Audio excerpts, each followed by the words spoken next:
we're live. Oh, God. Okay, our mics. Shit, we shouldn't be live yet. We have to check the mics are on.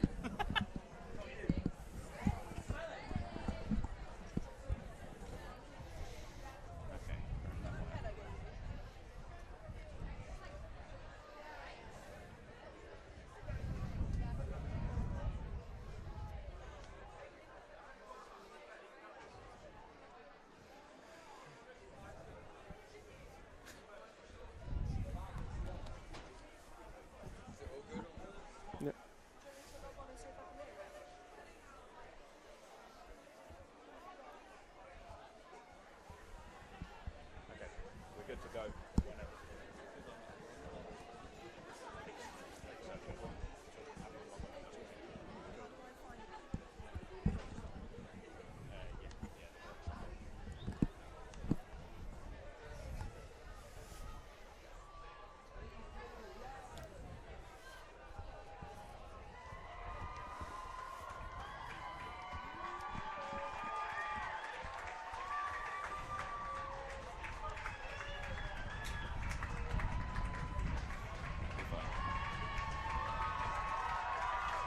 Go onto the channel.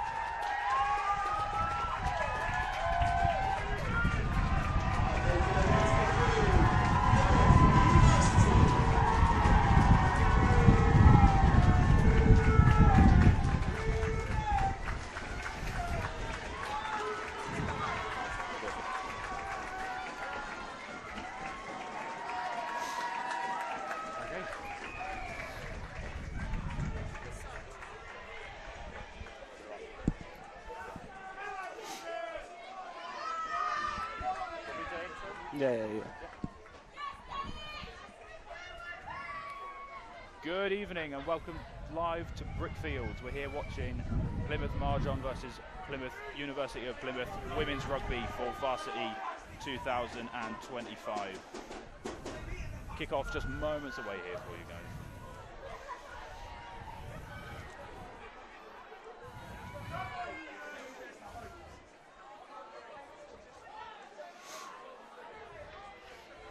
Going to be Marjon kicking us off. And we're away. Varsity 2025 is officially underway. Oh, what a hit. Early on.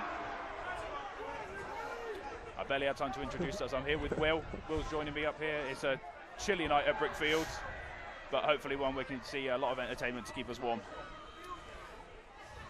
Early knock-on from Plymouth University gives Marjon a chance to attack. Going out wide. Great tackle into touch there from Plymouth University. We're going back for the advantage for a knock-on central just outside the 22. A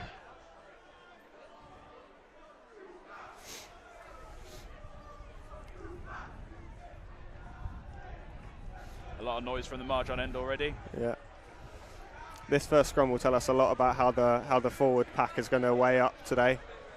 Both wanting to make an early show of strength. With a great attacking position. Marjon with ball. Majority of their attacking players lined up to the left. The pick and go off the base on the 9.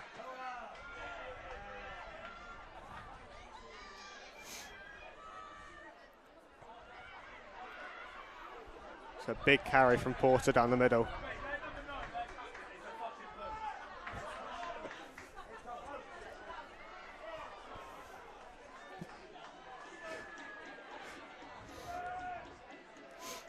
It's a lively start for Marjon here. Yeah, oh, big carry through the middle. That was from Buck. And again through the forwards. An offload and contact just to keep Plymouth University on their toes. Show and go, lovely show and go. Oh, what a try. That's Ellie Johnson with the first try of the game, running in underneath the sticks. That's a brilliant start for Marjon. Obviously last year's champions. Yeah. They'll be happy to get off the mark quickly. Orchestrated from the number 10 at Chloe Huxter with a lovely show and go, and then an offload through the tackle to try score at Ellie Johnson.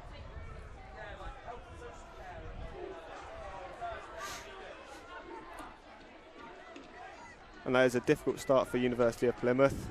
not having any attacking opportunities thus far, constantly being on the back foot. They'll want to respond quickly now. It's going to be Ellie Johnson with the kick.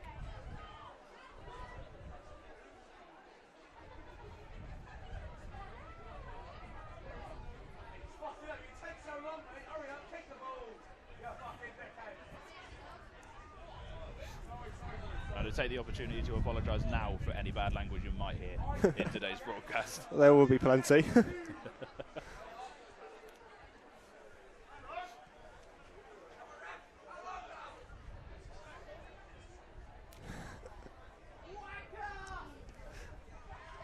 And it's over.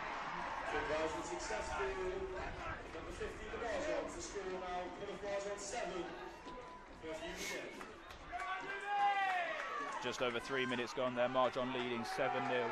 It's a strong start. Be interested to see how Plymouth Uni respond to this.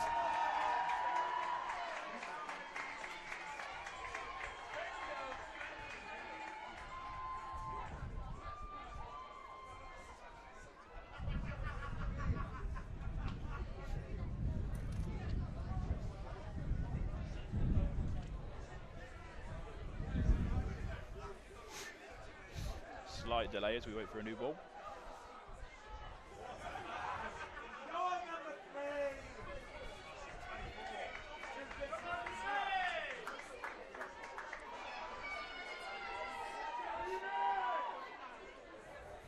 And the restart from Plymouth. Oh.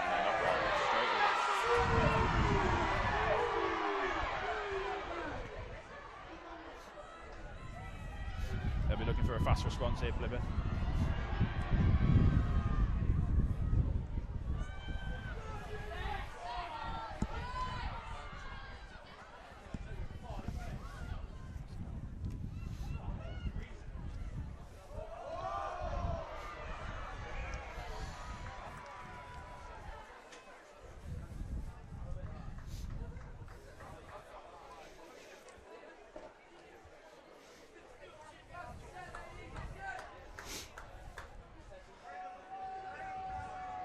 Very much like the first phase of play, we will restart with a scrum, following a knock-on from kickoff.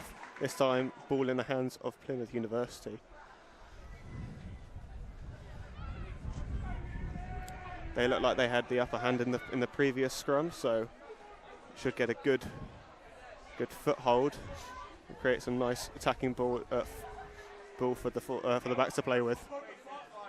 It's got straight out.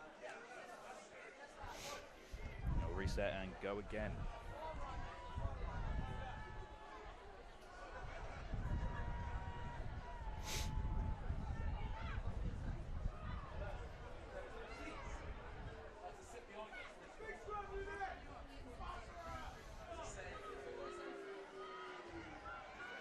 It's in there, held up a little bit, and they're away. Shifted the ball quickly out wide. Cracking line. And a big challenge is still up. Hits the ground, but that was a strong carry there.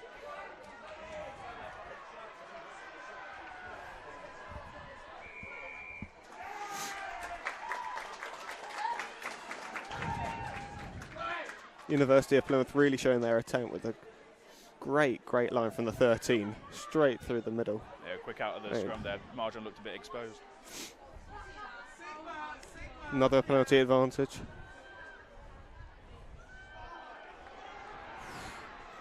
Smash back in the tackle though.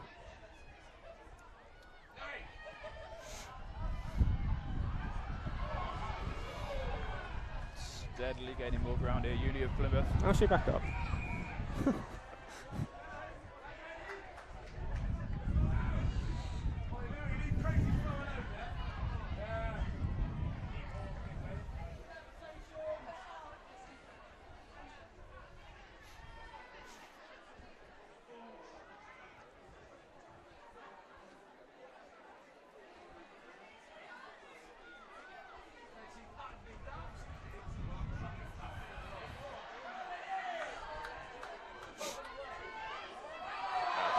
What a carry through the middle. Oh, and that is held up just over the line, so we'll reset for a 5-metre scrum. Or is that a goal line dropout? Oh no, goal line dropout.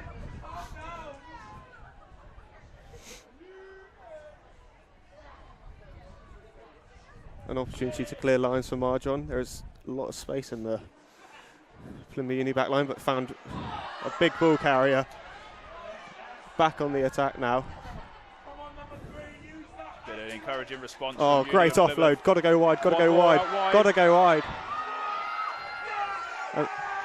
There's a try from Plymouth University. What a response. That's how you play after going behind early on. That was a brilliant response from Plymouth University. Always looked like they were going to score from the second that they got the ball out the scrum. Marjon just struggling to deal with the big ball carriers of the pack, leaving space for the backs out wide to showcase their own skill. He's going to be stuck with the kick to level it. It's skewed slightly wide.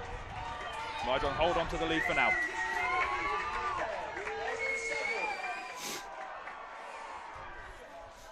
Rallying cries from the Marjon end. They'll need to keep their heads here. That was Shadley Edwards with the try, the first for Plymouth University this evening. They will hope to continue very much like they've started though.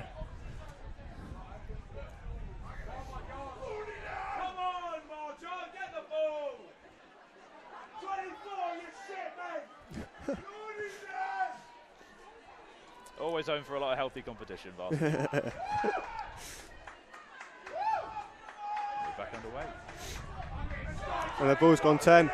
Back in play now. That's great take from Cameron, but we go back to the midfield for a scrum. Not sure why. The ball did go 10 yards. Your guess is as good as mine. He's got glasses on, I don't, so I'll take his word for it.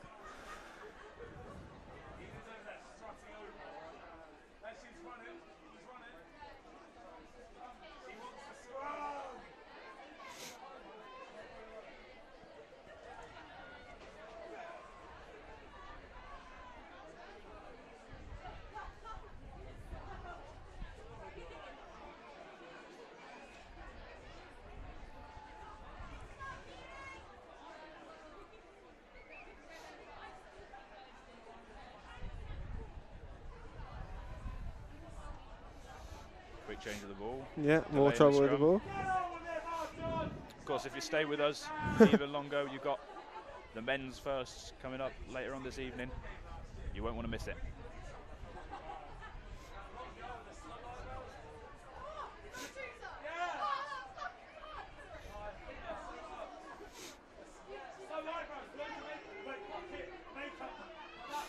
We'll see if Uni of Plymouth can release just as quickly from this scrum as they did the last. Oh, a great catch. What a pick-up from number 12. And they win the penalty. An absolute mess from Marjon. They've got to be careful there. And a quick early lead slip. Big hit there.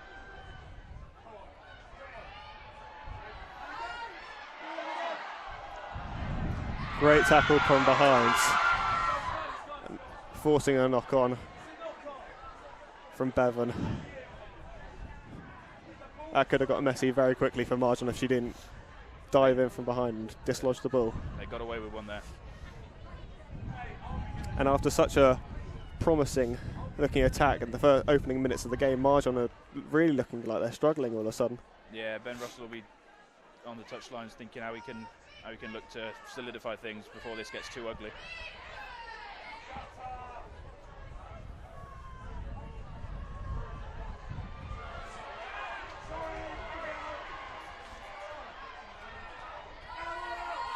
Uni of Plymouth break from the scrum again, shifted wide quickly. That's a brilliant carry.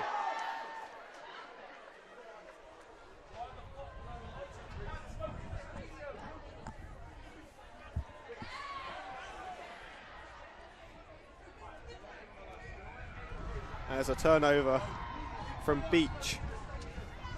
Got her hands on the ball early in that ruck, and Marjon have gone quickly through Huckster, stepping her way through the team and knocking the ball on at the end of it, but making up some great ground in the process. And yet again, we will reset with a scrum. Like we stop-start.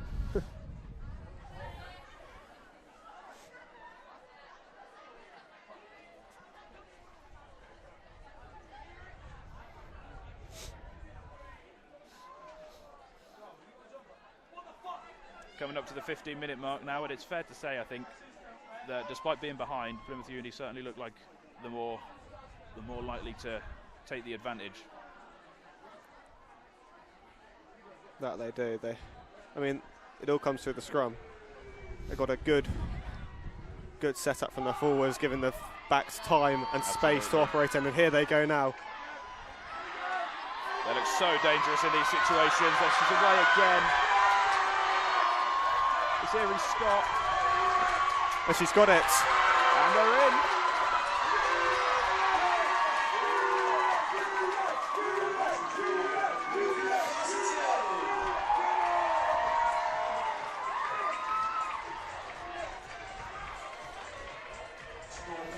Another brilliant release from the scrum. Winning yet another try for Plymouth Uni. Marjon, if we're being realistic, have lacked any real threat since going ahead.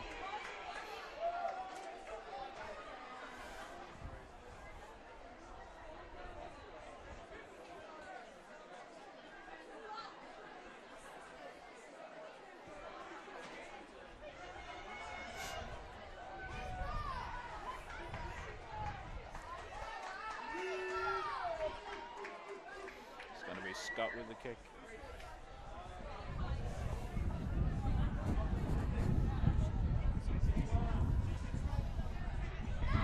Unbelievable try. Missed conversion attempt though.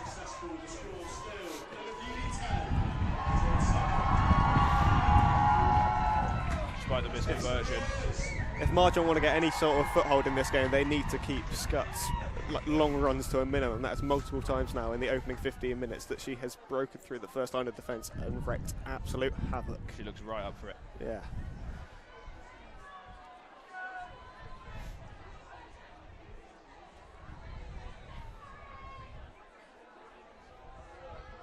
Marjon goes back underway, now behind of course. That's another. That went 10 yards. What is this ref on? We'll call them interesting decisions for argument's sake. It's not like one team have a very obvious upper hand in the scrums at all at the moment, so definitely not controversial.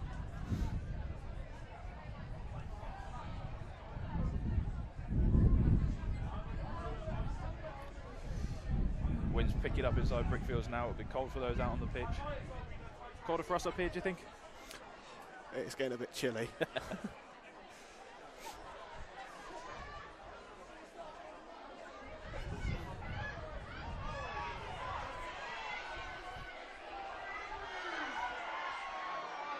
There's a knock on. No, we're not going to play the advantage. We're going to go back for a reset. So if I were Marjon, I'd be trying to make use of those open play opportunities. Not looking like they've settled in the scrums yet. No, not but they've got pace out wide that you think that in that situation that they'd utilise. Yeah, absolutely. Certainly where Plymouth Uni are unlocking them at the moment.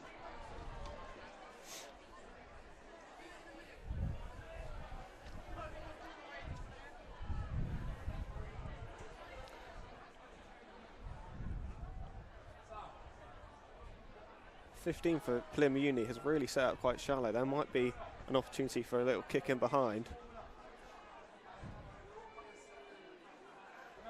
Wait and see if Hux has noticed that. They're going through the hands. Great run. Big line though. Making serious ground first phase play. It's important to relieve the pressure a little bit for him.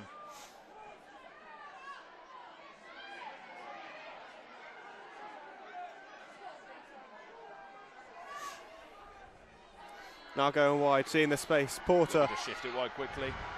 Well, a wonderful tackle.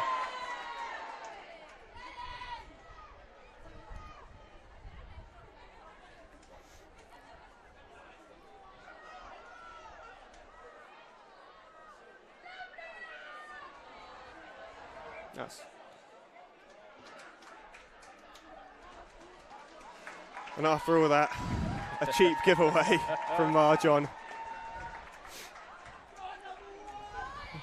They've just got to hold it down for a little bit, ride this pressure out, I think. But cheap giveaways like that are really not going to help the cause.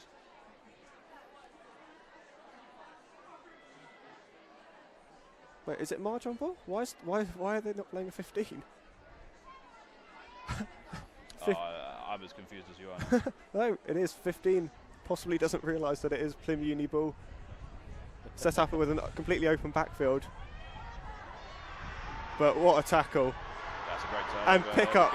And Marjon on the attack and just shoved into touch. That's just what they needed to lift that pressure a little bit. Can sense some nerves in both camps at the moment. Definitely. Some very obvious mistakes being made. A lively start though and a bit of entertainment. You need it on a night like this.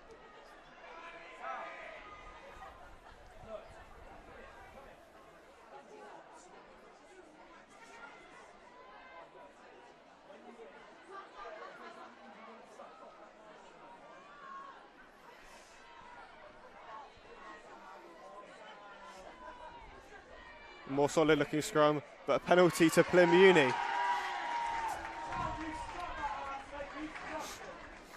It's not going Marjon's way at the moment.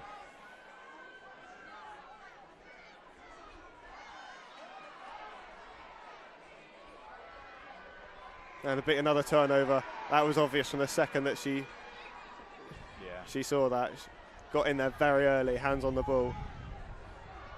Never looked like being thrown off that one.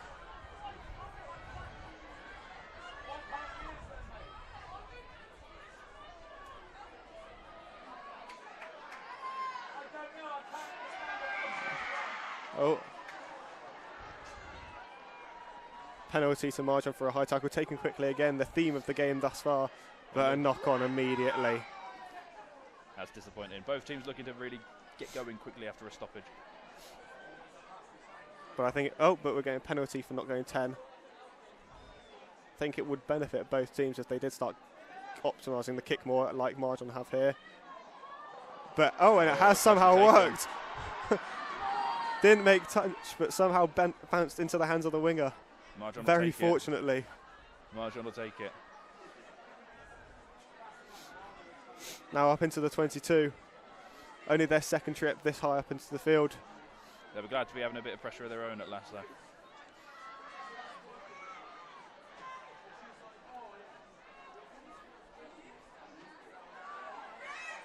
Going wide.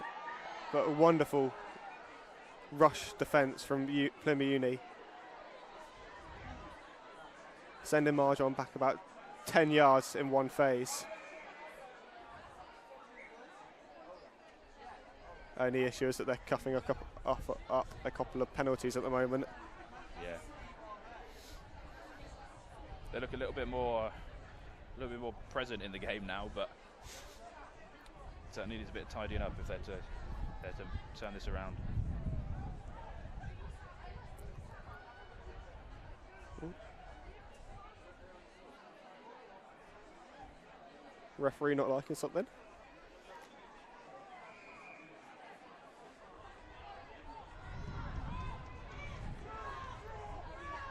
Giving a Marjon ball. And it ends. Well, we restart now with a penalty to Marjon. Kicking for the corner. And not going, but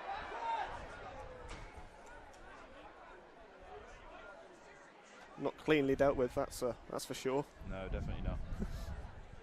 Mistakes creeping in for both teams here, isn't there? Thankfully, backwards, goal line drop out. Very odd tactic, kicking ball. it straight to the winger in space. Up 2 meters out. 9 taking it on her own, possibly a mistake. An interesting tactic there from Plymouth, giving it straight out Oh, to Sophie Williams. yeah. We've got a penalty now, 5 metres out. This penalty counter's really creeping up fast. Out wide to Porter. One more pass will do it. Or can she do it herself? Yes, she can. Becoming quite a back and forth game now. That's a try from Marjon. Scored by number 2, Castle Porter. There we are, Castle Porter getting Marjon retaking the lead now. A try from the captain. Marjon's 12.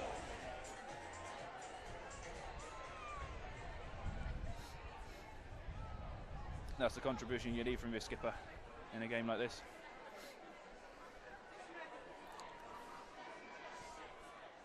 But all off Plymouth University's own mistake, really. Absolutely.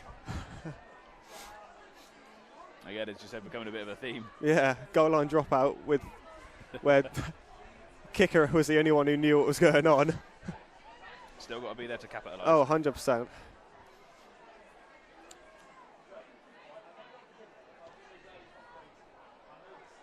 Right. But just wide there by Johnson.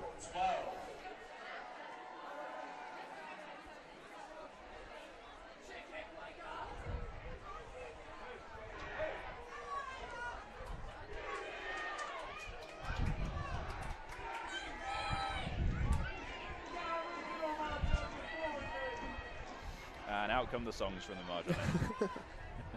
Surprised it took this long. Got to give it a while for the beer to really make a cause effect. Sure they'll be up for it for the rest of the night.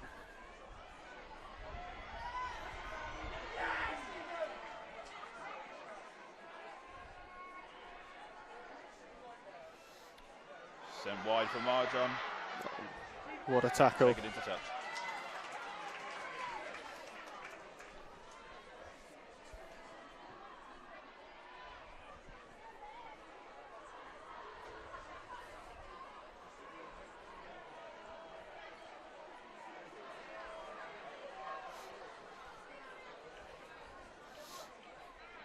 Slight stoppage here for a Marjon injury.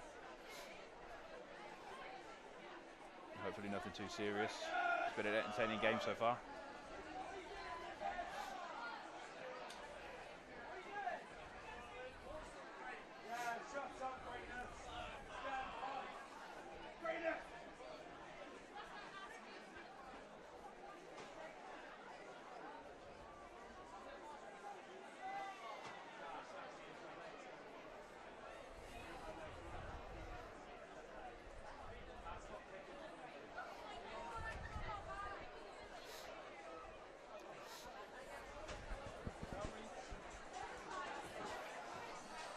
Still down here, I expect they'll be readying a change, Marjon.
jacket and they'll send you to a designated area where you can do the blood.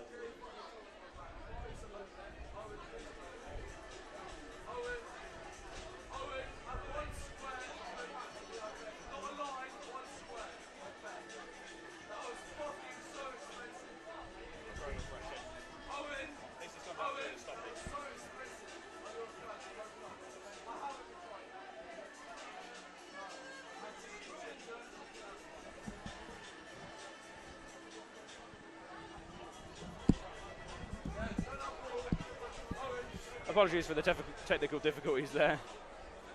Thankfully, he only went down during the stoppage. You haven't missed anything.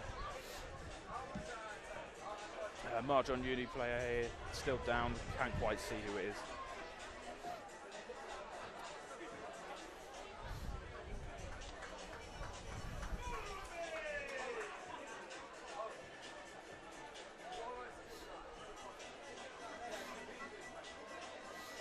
Again, I'll take this chance during the stoppage just to remind you of the men's game coming up straight after this one at 7:45 tonight. Same teams, same venue. But stay with us for more live rugby from Brickfields.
So an enforced change there for Marjon. Always disappointed to see someone's evening end early. But of course we wish them all the best. And it's a line out to get us back underway.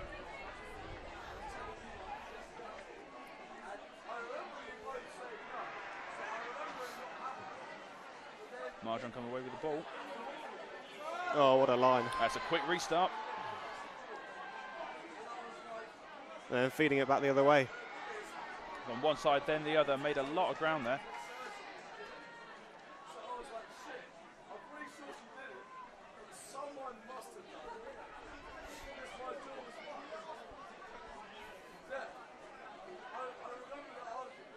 Oh. Marjon come away with it again. Slightly loose pass. We've kept the ball. Oh. Now here's Sophie Issue Williams with again the on this near side. Whistle causing.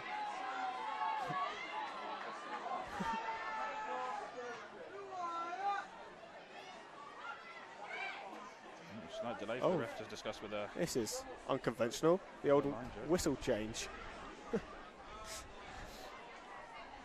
There we go.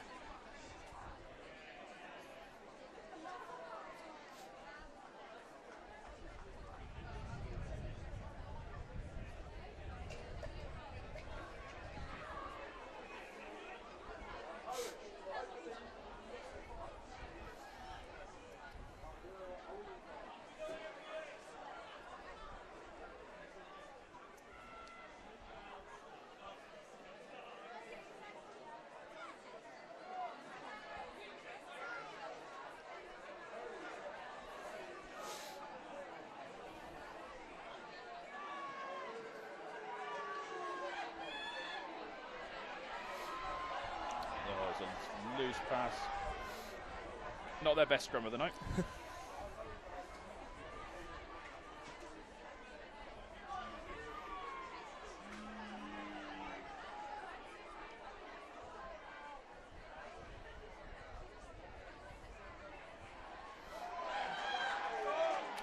challenge.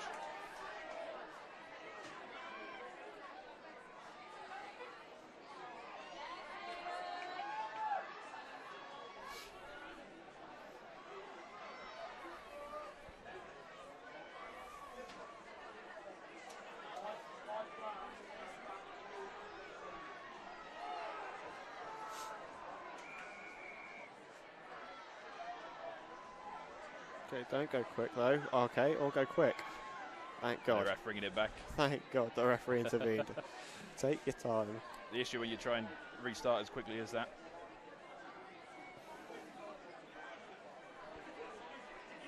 Oh, just ran out of room in the end.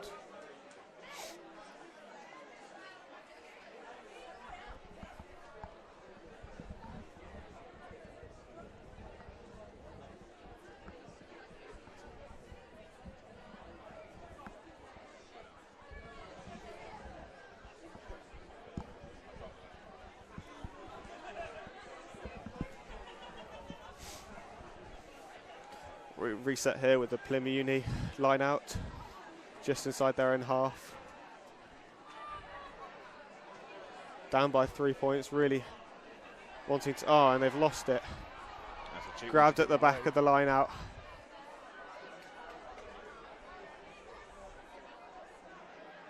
Going through the backs now. Spun out wide.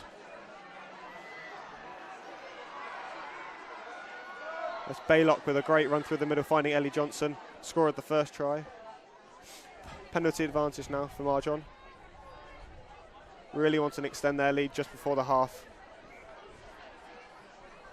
Called for a forward pass in amongst the riff-raff though. Gives Plymouth another chance to... Oh no, penalty. He's changed his mind. Call for offside. Interesting one.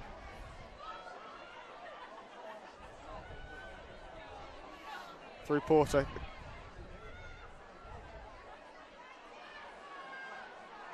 It's a lovely run. Yeah, the hot stepping Huckster. Really grabbing. Oh, she's lost the ball. Knocked on.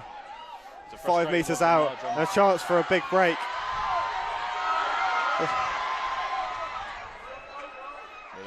Great ground made off that first phase. No one in the backfield if they want to utilise a kick. No kicks from the hand thus far this game. Now might be the perfect time to use it to their advantage. Someone from Marjon finding their way into the backfield just to cover. Not completely though. Big run up the middle. What a run.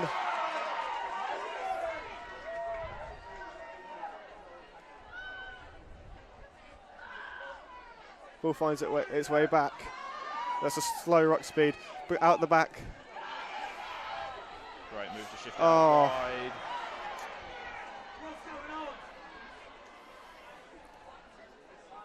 That was an opportunity for Plymouth to really show some speed out wide. That's a frustrating one, just as the move was getting going.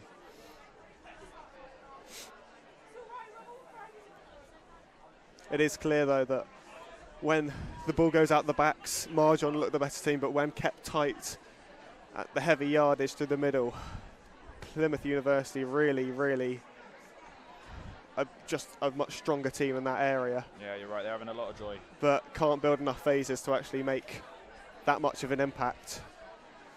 It's been rather stop-start since the injury. Yeah, it has been. Great field position now for Marjon. Scrum left of centre, just inside the 22. Just under 2.5 minutes until half time. They'll be happy to go into the break with a lead.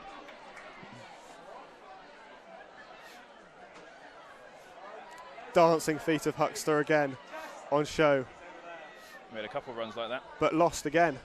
Second time in a row. And again, a big run up the middle. One-off runners really helping them out with field position. So it was like, and again, here we go. A big rumble up the middle.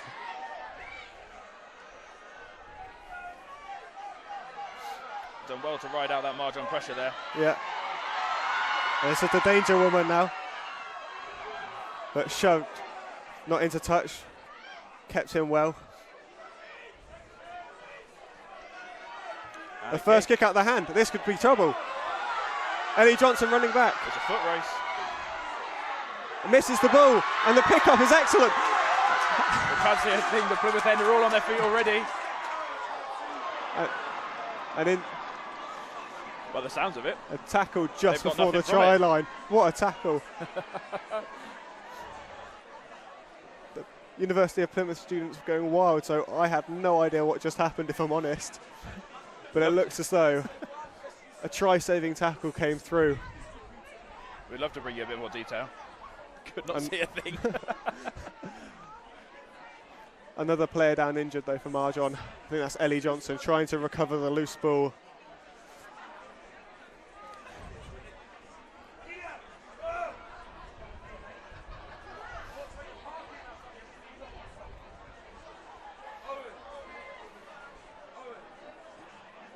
This looks like a bad one for Ellie Number 8 Johnson. down, Lizzie Cameron down. Another injury for Marjon.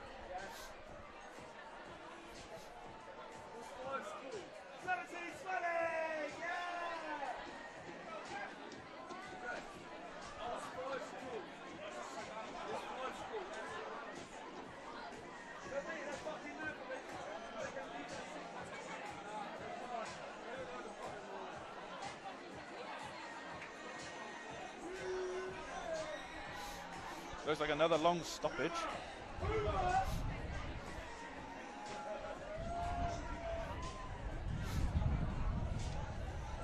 Looks like 2 Marjon players down, I think. Yeah, this could be a long break. Another one, second of the half. It's about the only thing dampening it for Marjon. I think after being ahead, to have lost 2, maybe 3 players to injury already.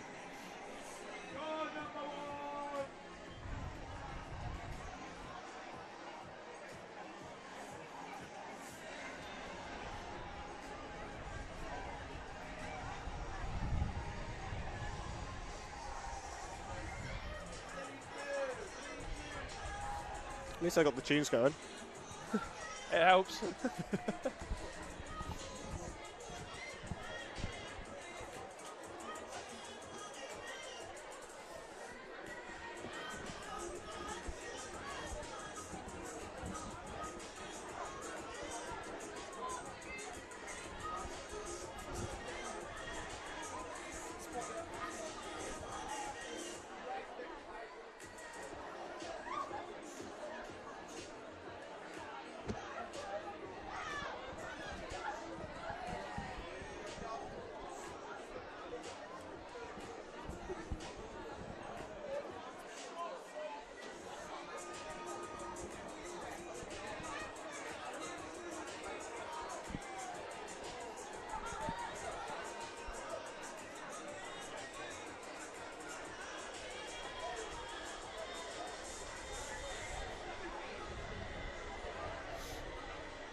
I was going to say, I'm going to assume the noise coming from the Marjon end is not for the injury, but for something going on over there that we cannot see.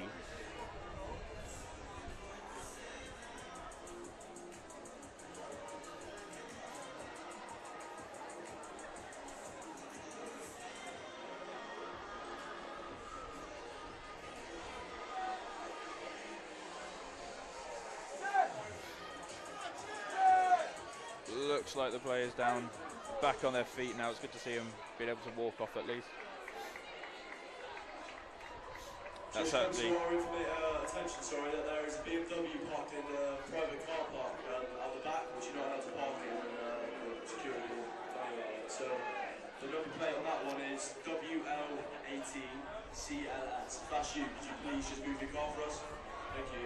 And there's also a Mercedes out there as well with the number plate OE72YGT. Can you please sort that out if that's you? Thank you very much. Always has me worried for a second when they announce things like that about the cars. We walked far enough. We can't be anywhere near it. I imagine we're safe. Anyway, back underway now with their line out, gone loose.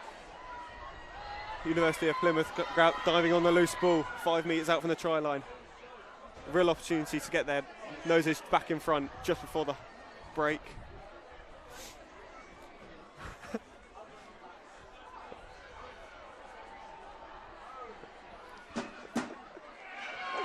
And there's a try in the corner for Plymouth University. It's a great way to and end a man the half with the for drummers him. rocked up, which is a sign of trouble. And that is a try for Plymouth University. Score now Plymouth 15. Marjon 12.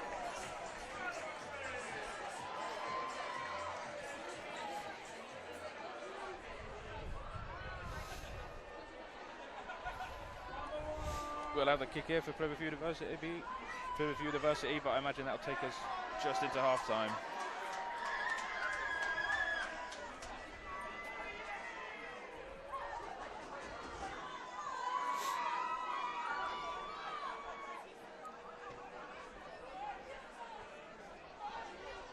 Oh, kick just missing to the left. And that is half time. Conversion just wide, and that leads the score 15-12.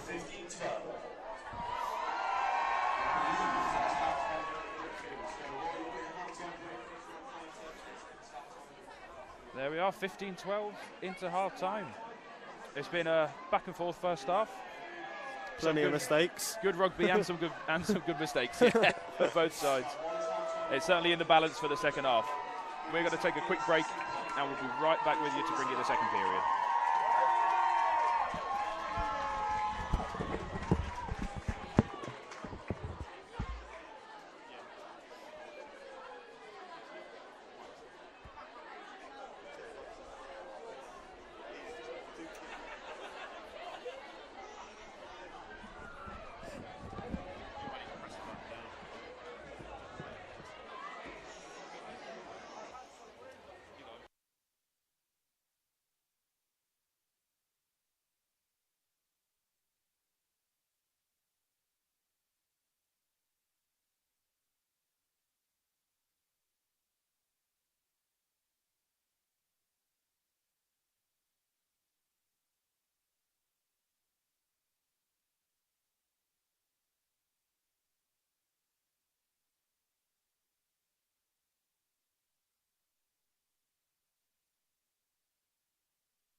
Just a short break there for you guys.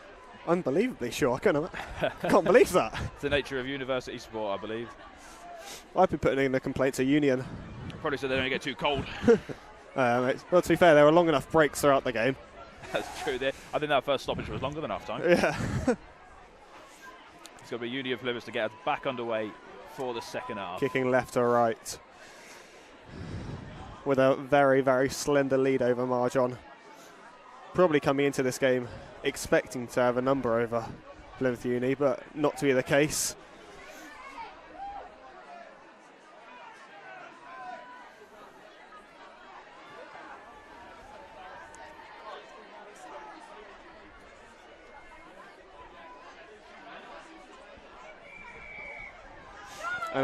And we're off for the second half. It's not the greatest start to a half of rugby I've ever seen, but Marjon picked the ball up on the halfway line. Loose would be the word, yeah. And immediately going through the backs. Huckster through the hands again. They'll be hoping to start this half as strong as they did the first half, Marjon. Yeah, it was an unbelievably quick start from Marjon in the first half, getting on the score on the board within 3 minutes. Oh, and what a break down the sideline. Fantastic run. Cutting inside. Can she go all the way? Head down. No one else. Has she got it? And she has. Diving. Oh, what an unbelievable solo try and a celebration to match. Yeah. What a start. I think so.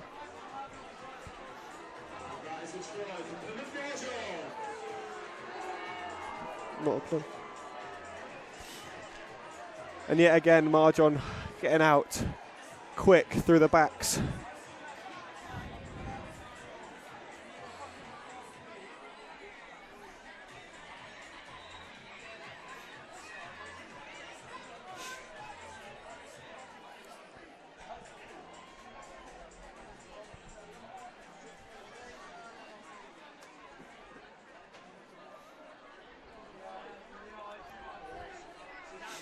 Huckster with a conversion to come.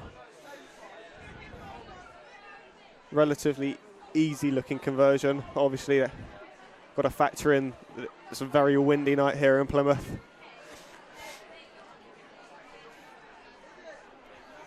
The only team to score their conversion, of course, Marjon, from that very first try.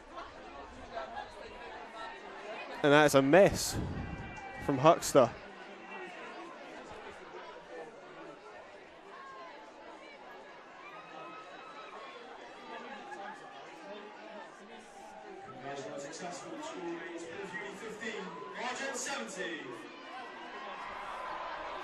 Yeah, another missed conversion. There's been a few of those. Just hope that come the end of the game that doesn't affect the final score at all for Marjon. It's a tight game. Those most of their tries. Yeah, most of their tries coming through the middle as well. So yeah, they expect to get those majority of the time.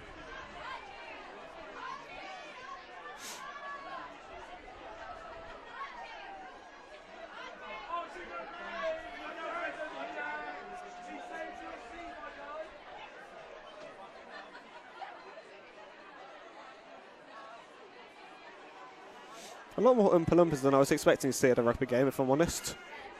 How many were you expecting? I wasn't expecting many. You always expect a couple, but never an entire stand full of Oompa Loompas. Nice to see him in the spirit, though. As the kickoff yet again does not go 10 yards. So it'll be a midfield scrum to Marjon.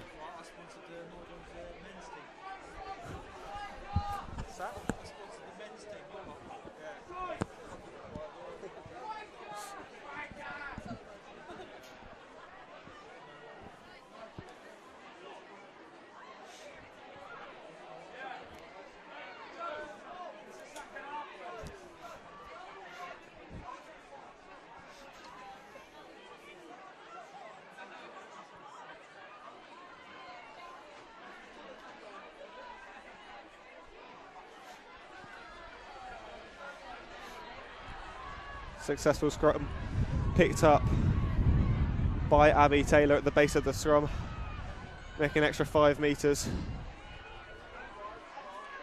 Really want to keep on piling on this pressure early into the second half. Increase that scoreline. As that Sophie Williams with a little dart down the right sideline.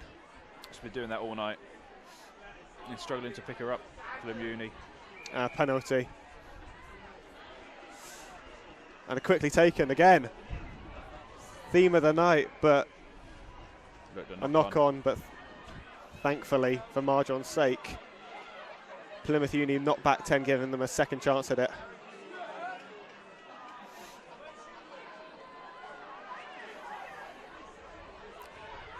Taken up by Buck through the middle.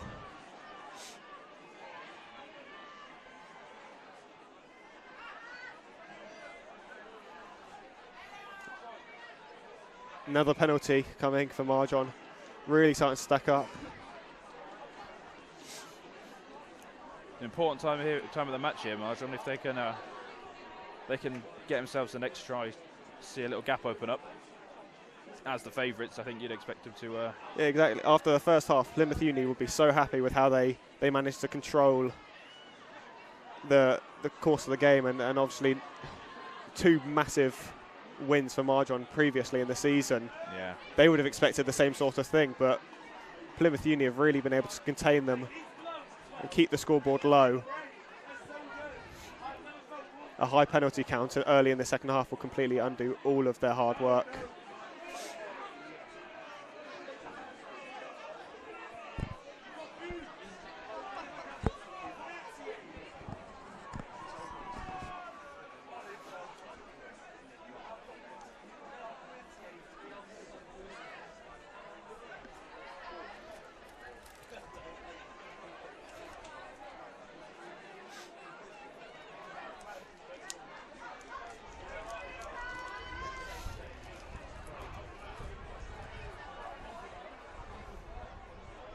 Marjon seeming to turn the screws in the scrum in the second half and winning the ball from it.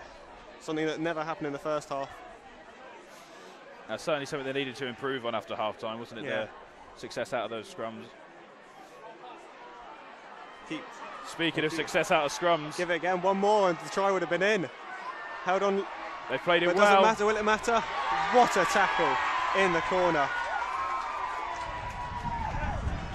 Try-saving tackle there.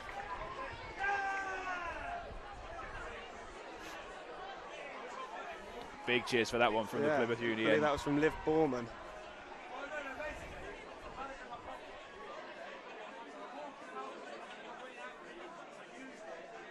Certainly a try-saving tackle, keeping the scoreboard a one score game. Yeah, absolutely.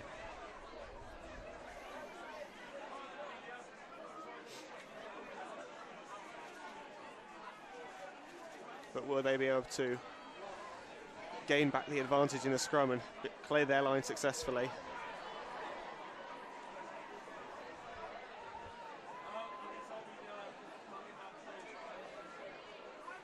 Territory early in the second half, the game has been all down in that corner of the game.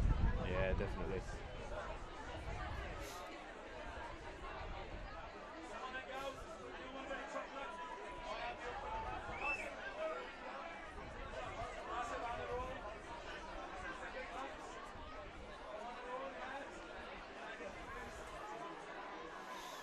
And Plymouth come away with the ball.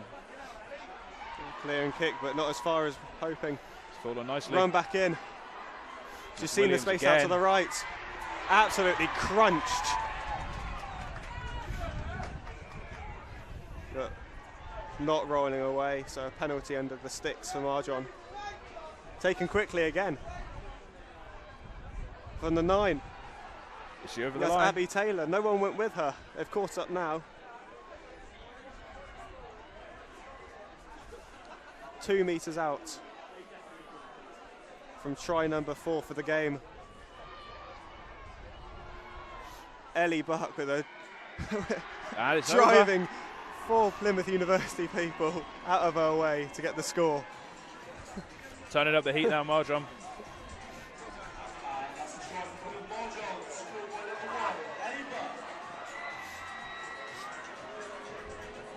Didn't look like anyone was stopping her from 2 out.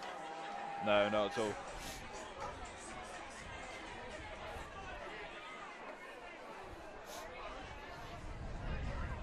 showing what we expected at the start of the game now, Marjon, I think. I think some tough words at half-time from Ben Russell. That's what it looks like. As you'd expect from the former England man, of course. Well, told to drop kick it. Interesting. No one fancied like bringing the tee on. Makes it a little bit harder for Huckster, but no problem. Dissecting the post, lovely. An awkward one.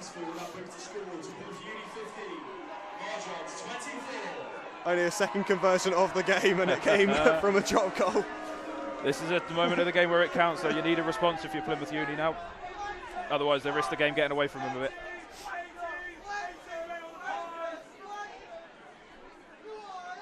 Some choice words again from the Plymouth end. I will reiterate any apologies for some of the foul language you might just hear picked up on our microphones. The views of Plymouth students do not reflect those of our own. That's good.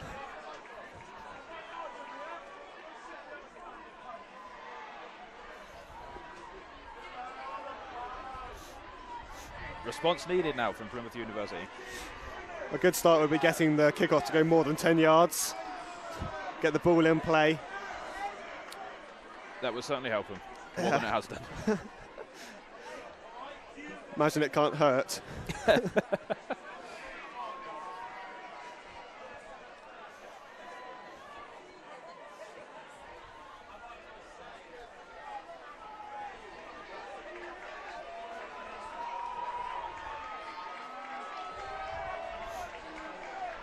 Is that a couple of changes there for Plymouth Uni?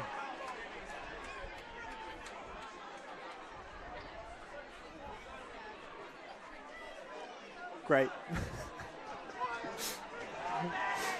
A restart taken from Ellie Buck, try scorer. Just could have let that go, it would have been a scrum on the halfway line. But clearly fancies herself under the high ball. Oh, and that's a disappointing way to give it away. But dropped from Huckster.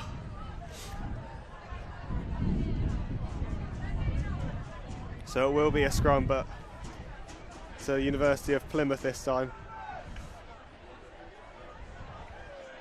A great opportunity to get some points on the board.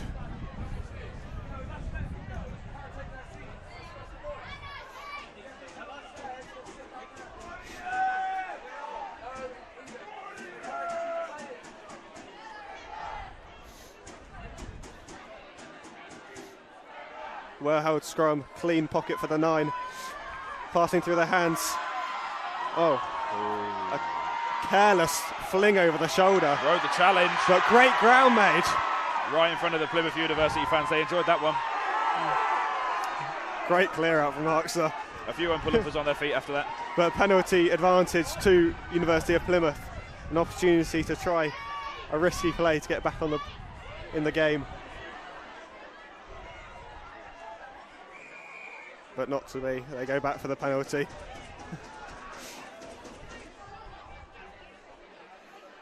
For a high tackle, we come near touch side. And I imagine, given how the game's gone thus far, a quick tap will be the way that they go. That would be a safe guess. And yes, it is. Oh, what a tackle! Huckster. Game feels like it's livening up a little bit now.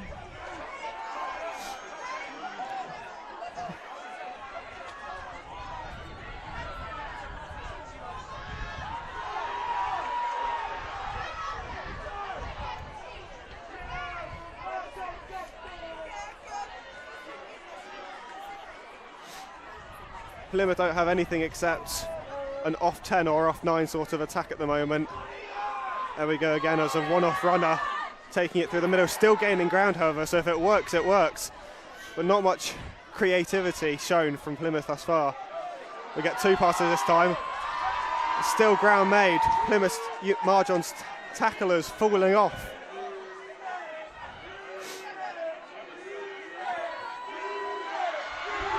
And again, still yardage being made, creeping closer and closer to the try line.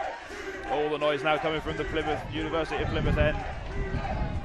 Side, I should say. Another penalty advantage coming. This will be a free shot.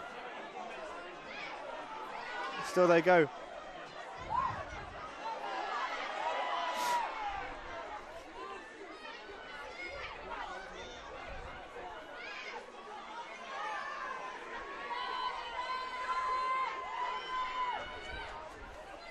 Plumridge with the carry through the middle, but a great jackal from the Marjon defender, but go back to the penalty advantage from earlier on in the phases.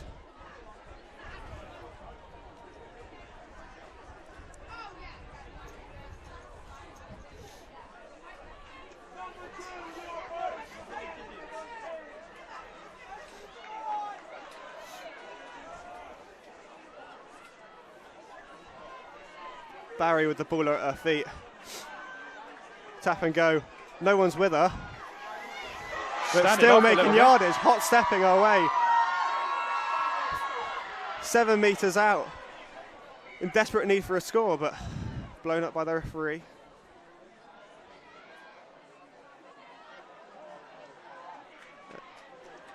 This time due to an injury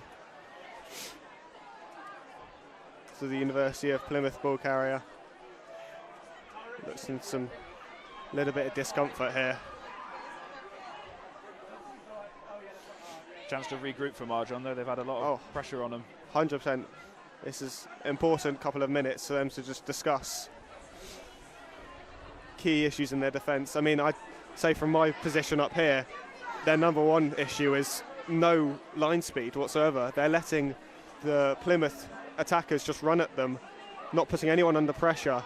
We've seen from earlier on in the game that when you put these players under pressure and get up in their faces, there are mistakes made. As a substitution is made.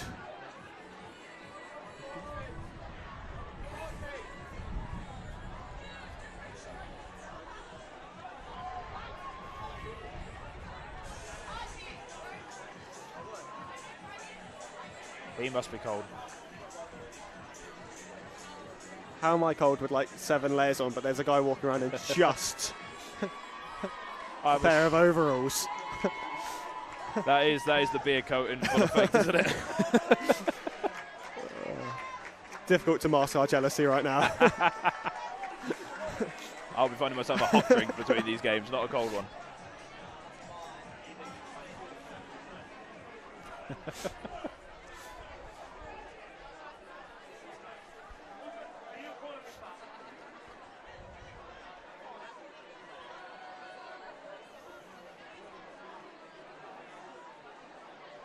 I believe that is Danielle Mitchell, just been subbed on for the injured Plymouth player.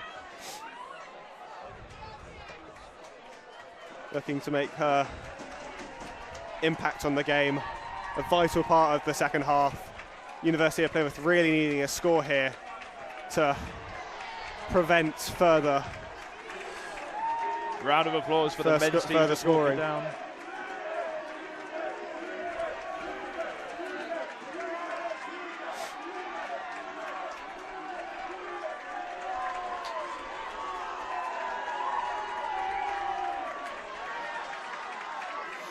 Back underway now.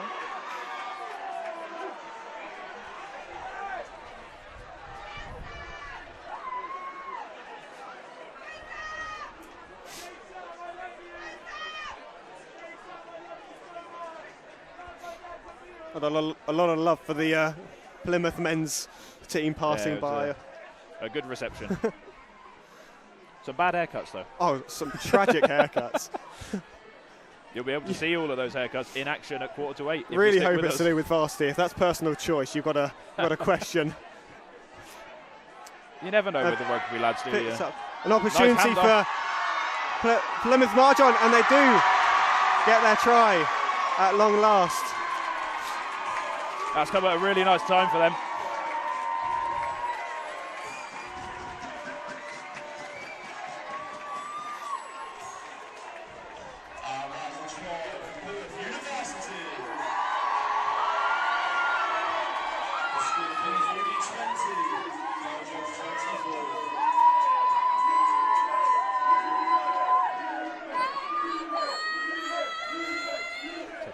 that was score now at Marjon 24, Plymouth University 20.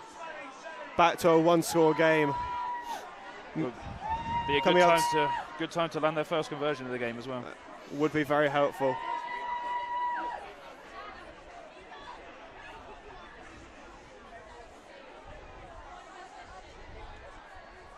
That is wide again. Wide, I don't think he even made the line.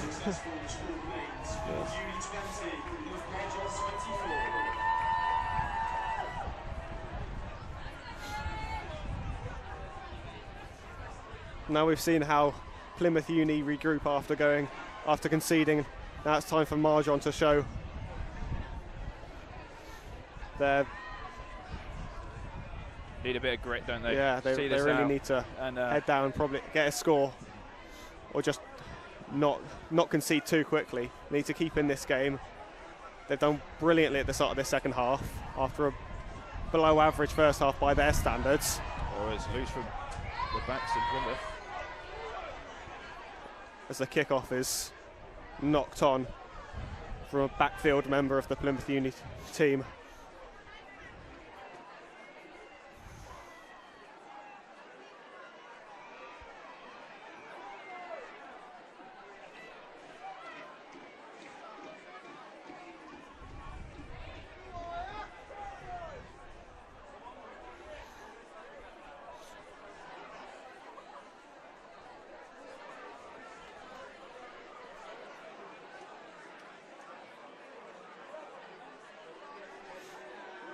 Another solid scrum and clean ball for the Marjon backs. Oh, a bit of crossing there, but not picked up by the referee.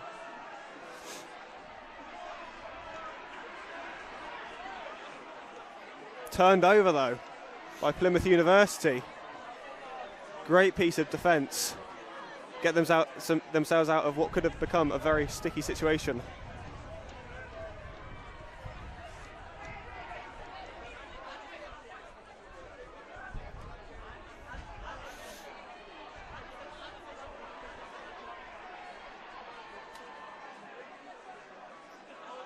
A little bit messy here from both sides. It is. Keeping the ball though.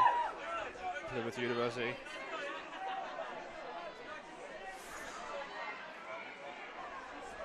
Kick long but blown up by the referee. Come back for a try.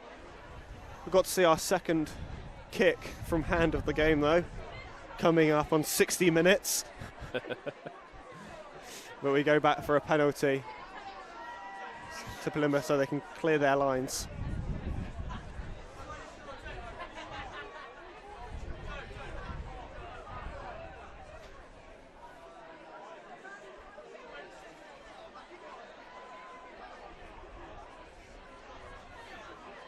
Missed touch, however, caught by Ellie Johnson on the fast touch line.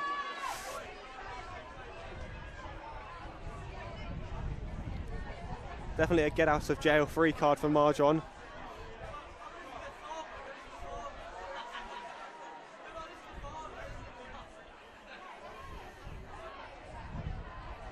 And spread out wide. Bit of room now. Very looping pass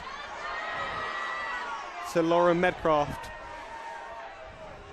Able to keep the ball safe and recycle for another phase. Oh, it's nicely done. Ellie Buck. Oh.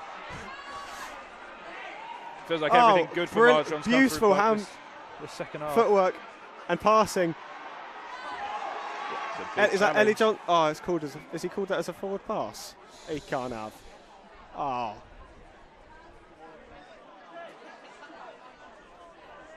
That was a brilliant piece of play from everyone on Marjon. Started though by scorer of I think the third try, Ellie Buck, showing off some fancy footwork. Who are you?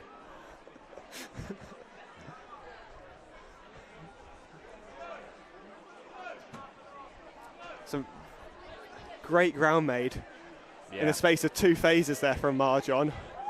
First bit of real open flowing play we've got pretty much all game. Very stop and start.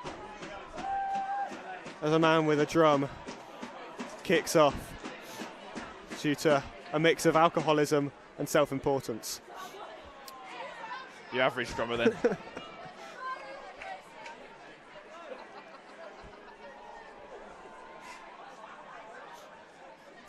It's all right. You didn't want to hear us anyway.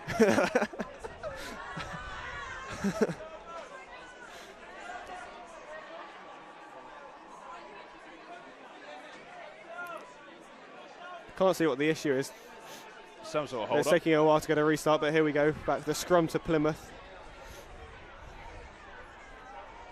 As we reach halfway through the second half, Marjon with a slender 4-point lead.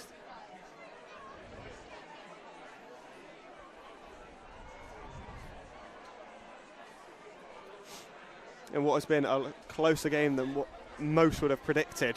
It's certainly been tighter than you thought.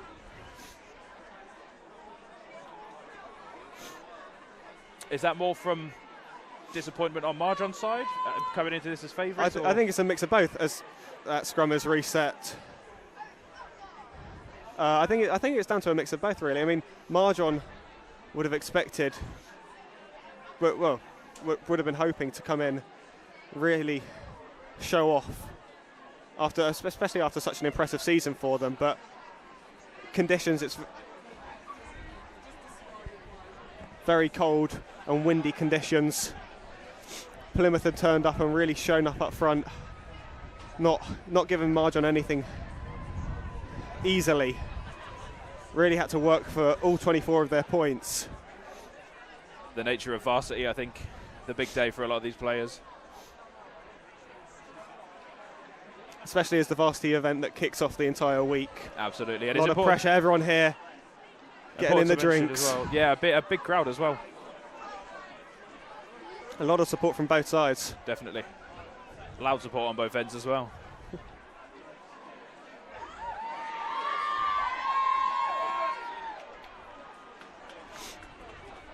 People getting excited over a line-out that was very clearly not thrown straight, so Marjon will get an opportunity. Well, as you mentioned, probably look straight to those who've had a few too many Guinnesses.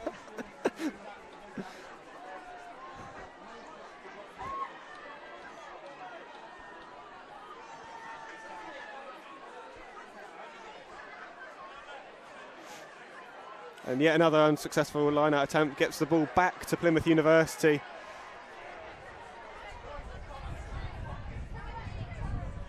Looking to run 70 metres to retake the lead. Pulled up by the referee. But the man with the whistle says no. And we go back for yet another scrum. We should have a scrum counter for this game. It's unbelievable amount. There's been a lot. The positive for Marjon will be that Plymouth Uni haven't quite looked as sharp out of them as they were the first half. That's for sure. Within the first 10 minutes of the game, Plymouth really had a stranglehold on the scrums. But as the game's grown, I'd guess as fatigue kicks in more than anything. Yeah, struggling to cover as much ground. The scrum has really evened up. These were the kind of situations they thrived on first half, though. Slick through the hands. The danger woman, 15. Running this way and that.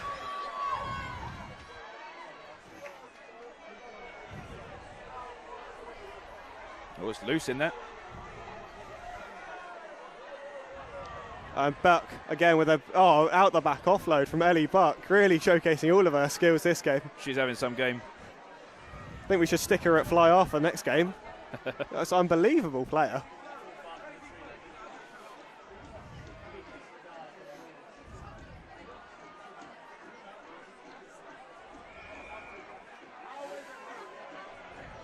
And we come back for a penalty central, just outside the 22.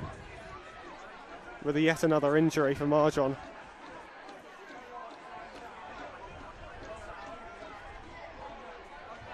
Quickly becoming a concern. The amount of people who have come off injured for Marjon so far this game. I think this is going to be the fourth. Fourth now, yeah. Really starting to add up. tough one for the smaller squad as well of the two teams.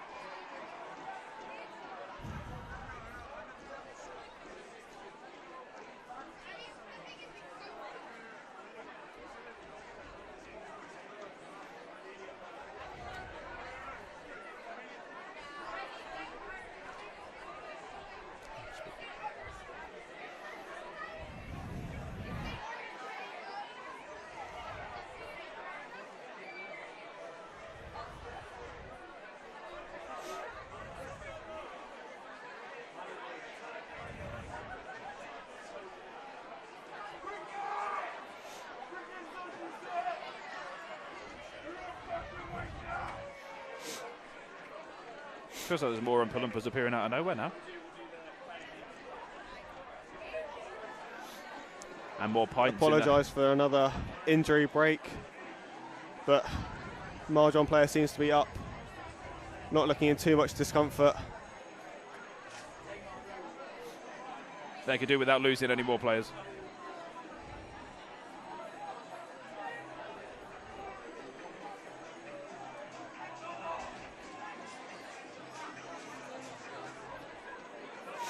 And we'll restart after the. We'll restart with a penalty. Central, just outside the 22 for Marjon. With Ellie Buck again. Oh, and a brilliant pass out to Lauren Medcraft, but referee spotted something he doesn't like. That knock on. Yeah. Another scrum.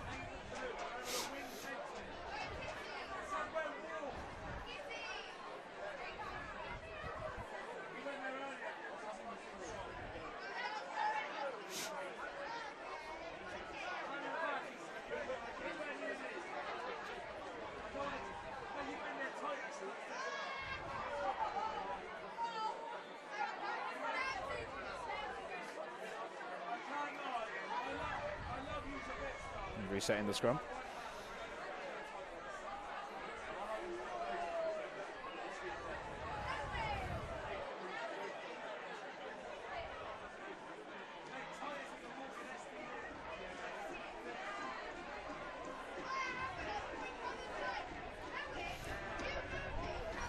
And the ball makes it in this time. That's a big scrum that from Marjon, but wheeled right, so we're going to get a reset.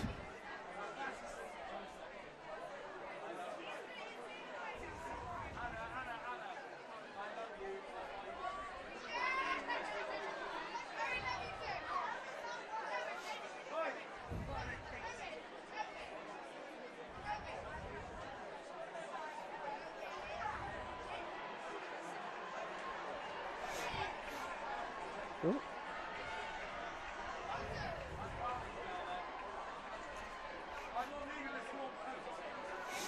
Another big scrum from Marjon, but the ball away safely for Plymouth Uni.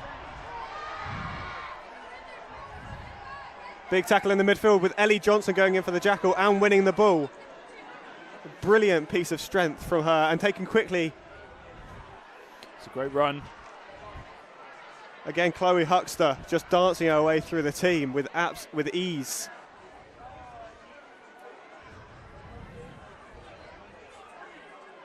Oh, straight through and not the offload. It's another one for Marjon. And there's try number 6 for Marjon. 5. Yeah, try number 5.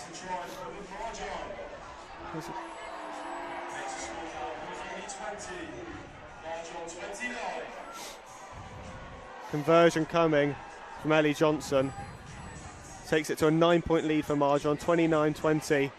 Try made by Ellie Johnson's turnover to the middle. And Chloe Huxter taking it, dancing through 2 lines of defence before offloading. Then it was only a matter of time before someone pushed their way over. Geeing up the crowd as they come back as well. They'll be right up for this last 10 minutes.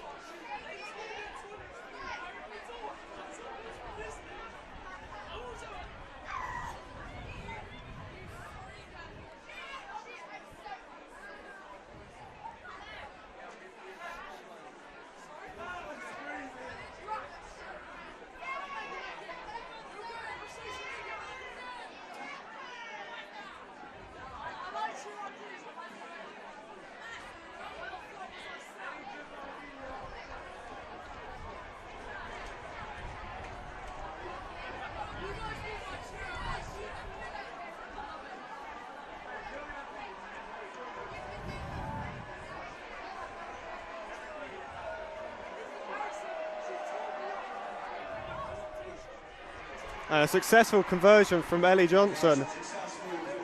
And a brilliant game, the fullback. Takes it to an 11-point game now.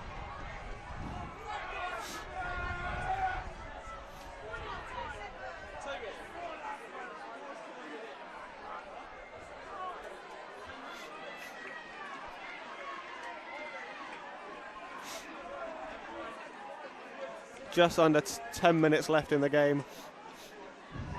That's a commanding lead now for Marjon, isn't it? It is. Marjon will just be hoping not to concede too quickly now. Ooh. I don't want to be too mean, but that was a shocking kick. Yeah, another. And we will reset the scrum on halfway. Said a few of these. Following that absolute abomination of a kickoff.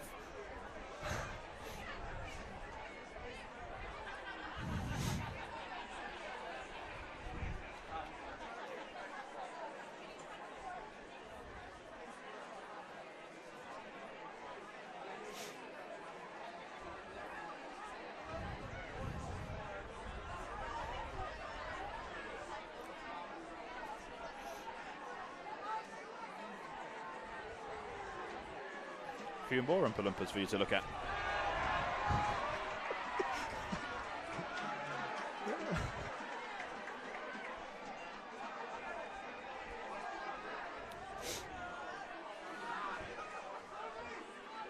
Oh, I do apologise for the Oompa Loompa who walks in front of camera. They keep spawning. Yeah, they're coming out of nowhere. More of them keep arriving. We're a little bit scared, if I'm honest. Feels like we're being surrounded up here. Very slowly, but surely being surrounded by orange men.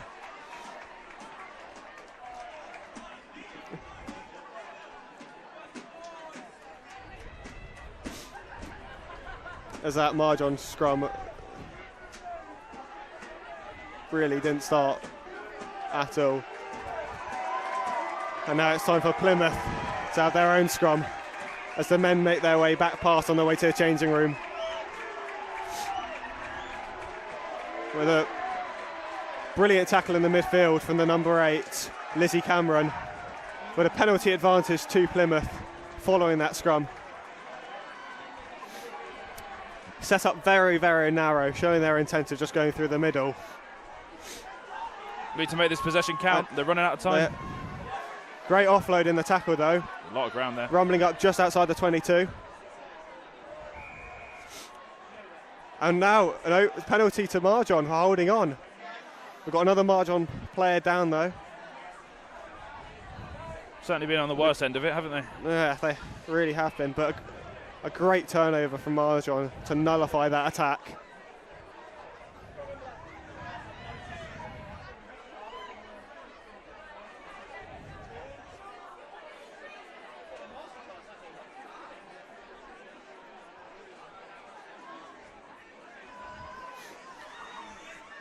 I think this might be the time that we see a lot of them go to get those pints in before the main kick-off. Oh, definitely. Not that any of them need any more pints, that's for certain. But it won't stop them. They might argue with you about that. Anything to warm you up.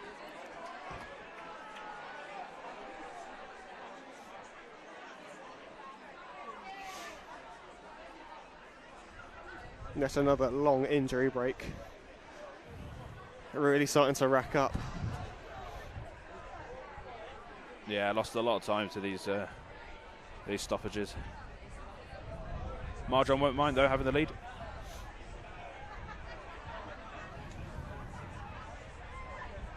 The scoreboard hasn't updated from we got the conversion. Game's rigged. Outrageous stuff.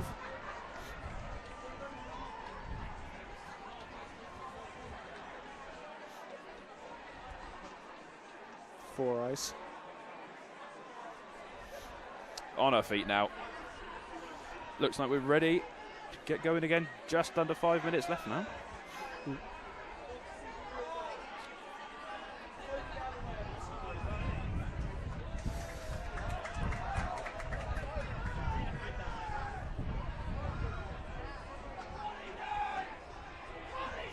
restart with a quick tap through a penalty, but Loose. two different minds. She's sharing a pass to absolutely no one, and Plymouth get the ball back. And a penalty for their troubles. That was cheap from And Marjon. quick take from Plymouth. They've caught Marjon napping after this injury break. They've got a penalty advantage as well to work with, as they look to attack the left touchline. Nothing there though, so we'll come back for the penalty.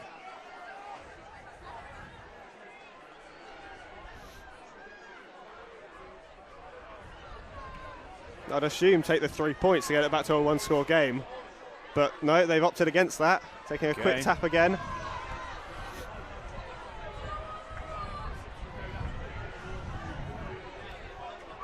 Got a roll there, unless you risk of giving a penalty away again. Did well to get out the way. The Marjon defender though, but That looks over the line. great carry, but I don't think she's got the ball down. Held up over the line, so we will have a goal line dropout to restart. I just want to close this down and see it out now, Marjon, I think. You'd assume go as long as you can. Yeah. Don't give Plymouth any sort of help. But no, I'm wrong again. They've gone for a very short one, but retained possession of it. Ali Buck again making all that ground. As Drumman kicks off once again in rendition.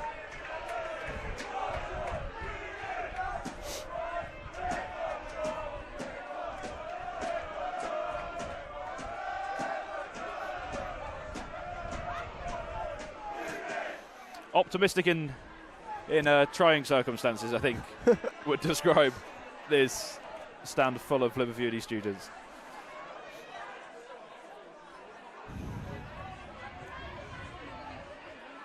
So following not clearing their lines after being given an easy out, Plymouth have got the ball back just outside the 5 metre.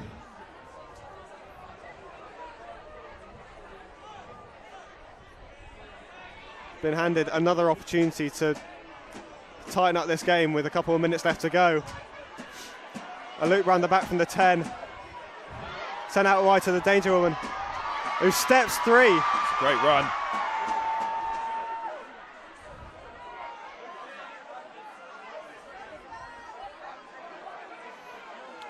Big carry through the middle. And a penalty again to Marjon.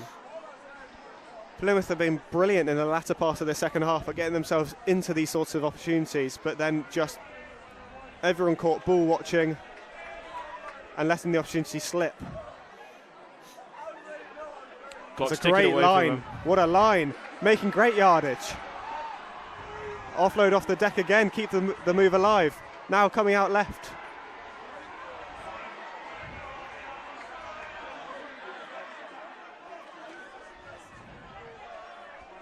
There's Emily Baylak with a break at the end of that, taking the ball into contact, and a knock on. So unnecessary, but that is the game over. There we have it. And Plymouth Marjon retain the women's varsity rugby with, I believe, 31-20, although the scoreboard says 29-20.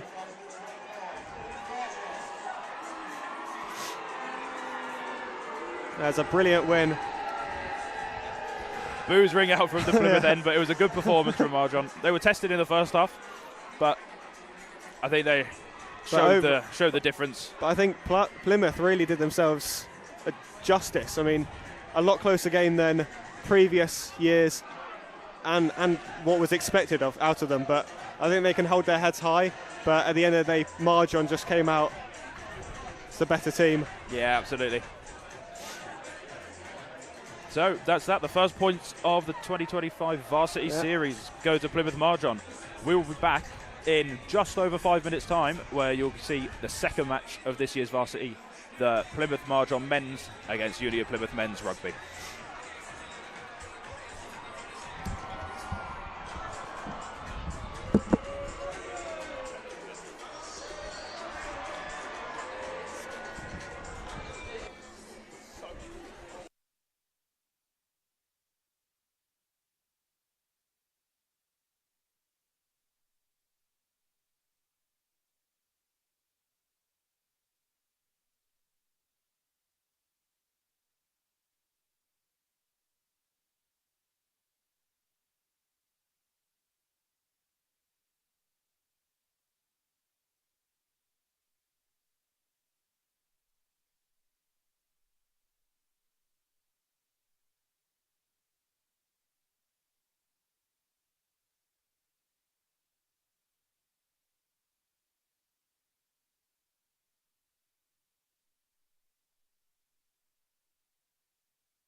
Oh, making their way to the mate. field. The reigning champions, University.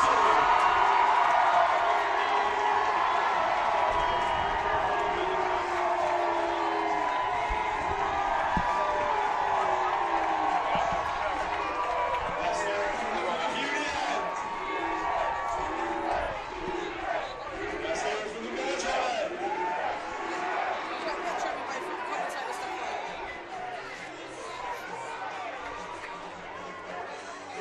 Welcome back. The second match of 2025 Varsity. A quick update for you if you weren't watching. Plymouth Marjon took the victory in the very first game of the women's rugby. Finished 31-20 after full time, and therefore they take the first points of the Varsity series. Coming up in just a moment for you is now the men's game. Uni of Plymouth, obviously, the current champions.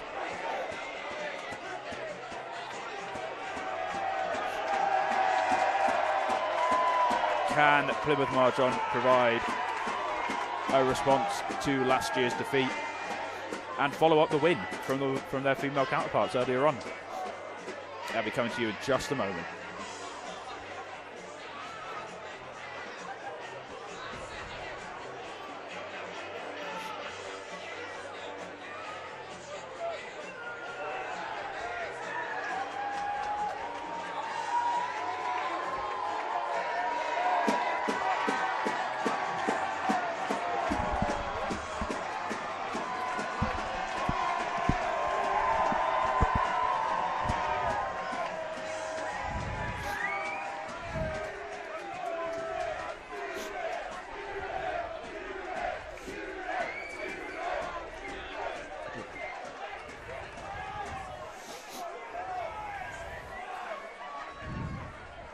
It's going to be Uni of Plymouth to get us underway.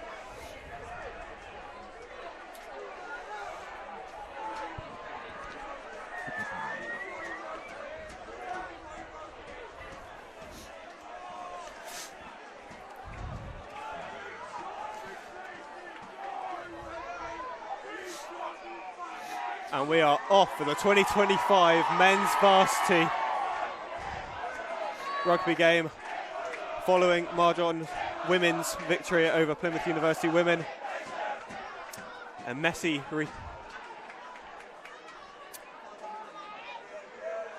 kick-off from Marjon, not gathering the ball cleanly, but with the ball just inside their own 22.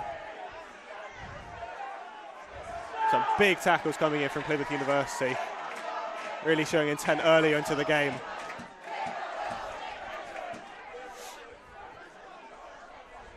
A box kick from Owen McLeod. Brilliant kick, but well done, finding space early. Early run for the right winger, finding a lot of space early doors.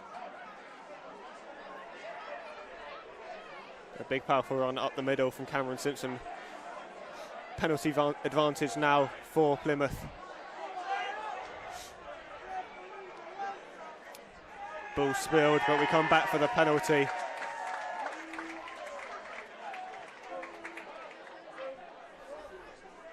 was a great start for Plymouth University, kicking for the corner.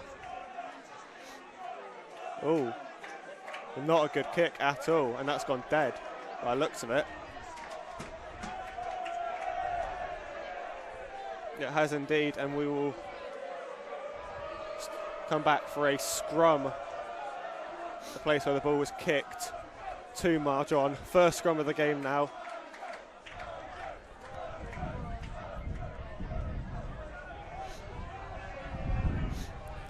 A part of the game where you'd expect Plymouth University to be stronger. They do have a bigger pack than Marjon.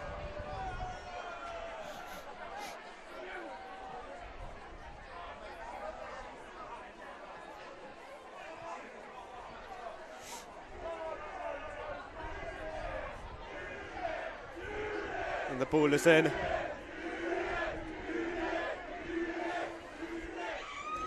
Oh, a sliced kick from Dan Bear. And outside the 22, so we will go back. The Uni of Plymouth end enjoyed that one. Early mistake from Dan Beer. The nerves of Varsity, I guess, creeping in. Haven't yet got out of their own half. Probably wanting to relieve some pressure. Not doing it like that, though.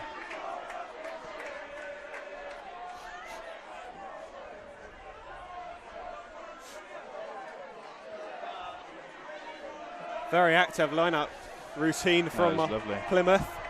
Feed in the 9. Big carry up the middle from Will Oversby. Oh, clever. A beautiful little kick in behind. Not dealt with at all. Oh, what a mess. Awful defence from Marjon. And Plymouth have an early try inside 4 minutes. That was coming. They started this half really sharp. Marjon looked a bit shell-shocked.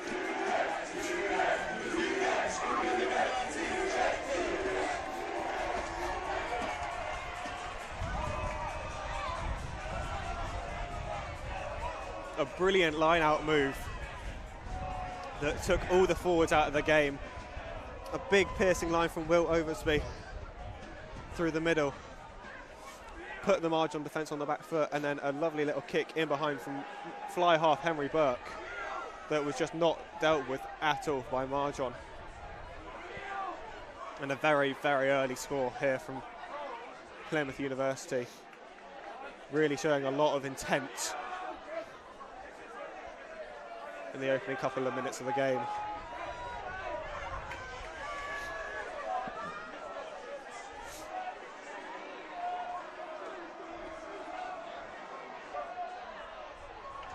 And a brilliant kick as well.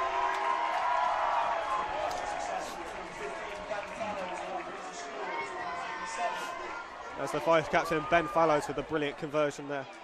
Take it out to 7-0 early on in this game. They'll be feeling confident after that start. Yeah, they definitely will be. Marjon looking very, very unsettled, needing their leaders to really stand up. A very, very experienced front row that they have. Oh, brilliant kick from Dan Beer and a knock on from the kickoff.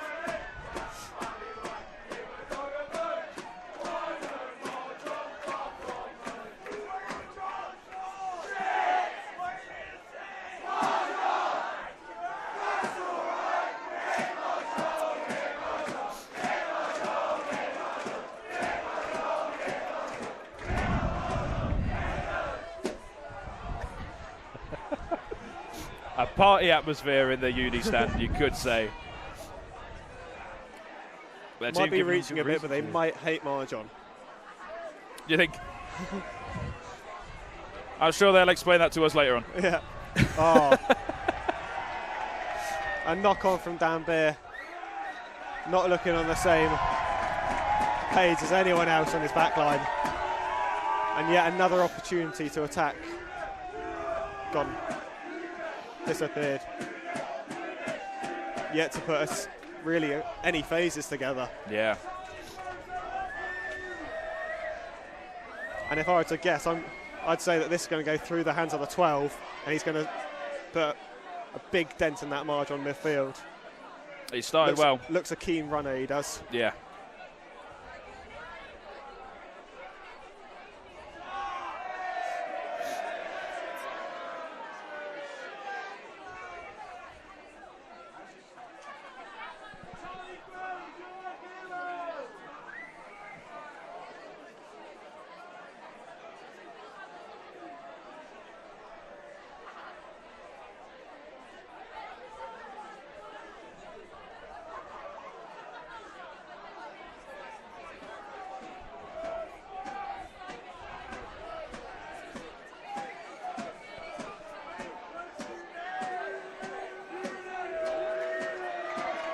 Big scrum from Marjon. Sends the pass off, but a great step and clearing kick there from Henry Burke. Got to hold that. Oh. first test of the high ball for Ollie Peed. Ooh. Not successful whatsoever. They saved the ball, but Oh, immediately won back by Plymouth University. There's a big run there from Tim Ramshaw through the middle. It's George Clayton running on a couple of extra yards, and they've got a penalty advantage to work with here. Really looking the stronger of the two teams, and we come back for that penalty advantage.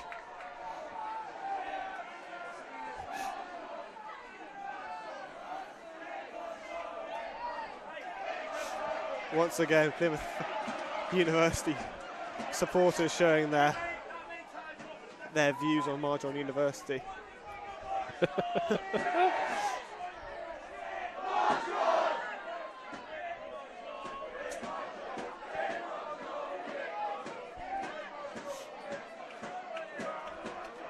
Some big carries from forwards, but met with some tackles of equal power from the Marjon side.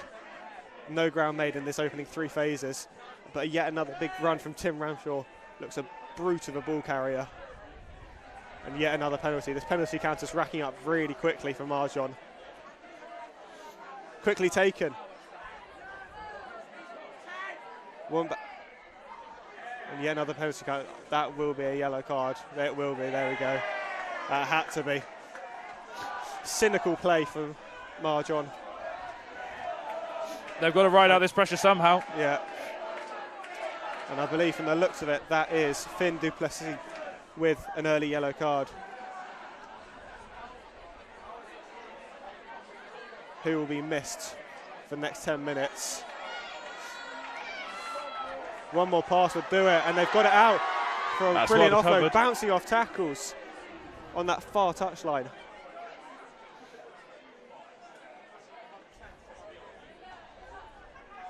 Ball tension from this Plymouth team is so good. Big carry, a little bit of crossing there, and it's called by the referee, I was going to say.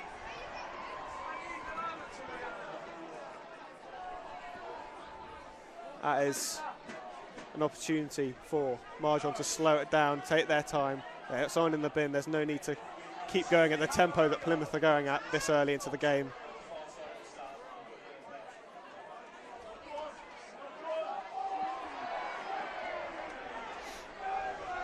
Initially missed touch, but pressure put on by Marjon University's winger. Helps it a reach touch in the end for a Plymouth Marjon throw.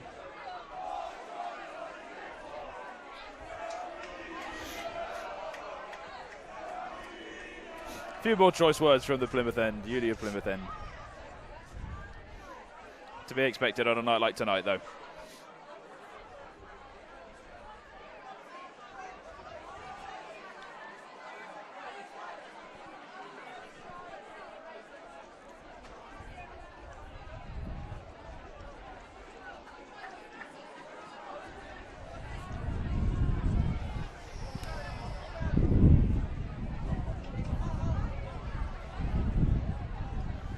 Wind has certainly picked up 10 minutes into this men's varsity game, making the conditions that much more difficult for these players as Ollie Crawford is caught in the midfield. Skewed the kick again. And yet another slice kick. Nothing going the way of Marjon.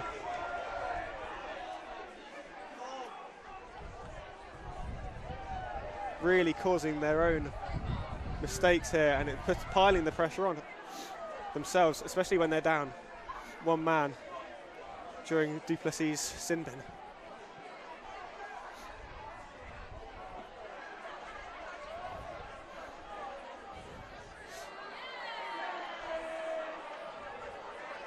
A familiar sight of Will Oversby bruising his way through the midfield.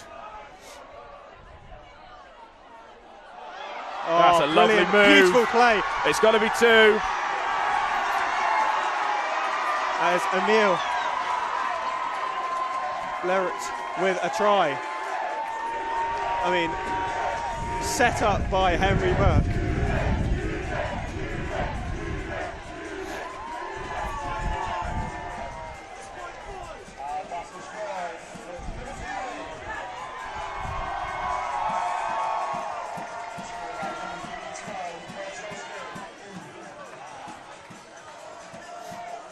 They've got to be careful here, Marjon. It could get ugly very quickly. Yeah, it could. Nothing seeming to go on until Henry Burke hit a beautiful sweeping line. Found out the back. That much speed. Running straight at you. It brought in the 2 defenders, left the winger for an easy little run in the corner. That's a debut try for Emile Blériot as well. And he's put it wide, the conversion. Conversion from Ben Fallows. Unsuccessful though.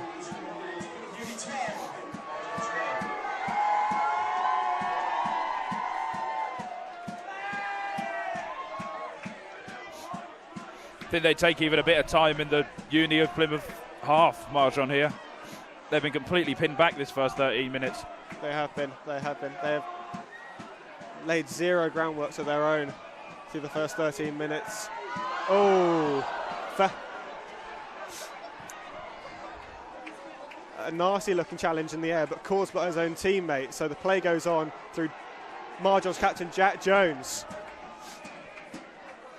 And a penalty for Marjon. Something for the fans. For them to slow the game down. Yeah, something for that stand Kick on the to far the corner, side to get Dan behind Bear the looking to make a more successful kick this time. Got all the time in the world now though.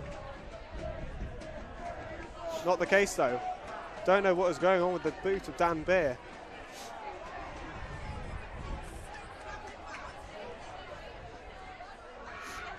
And we will have yet another line out, this time inside Plymouth's half.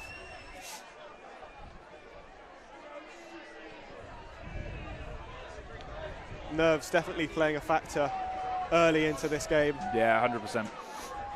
Plymouth Uni looking the much more settled team.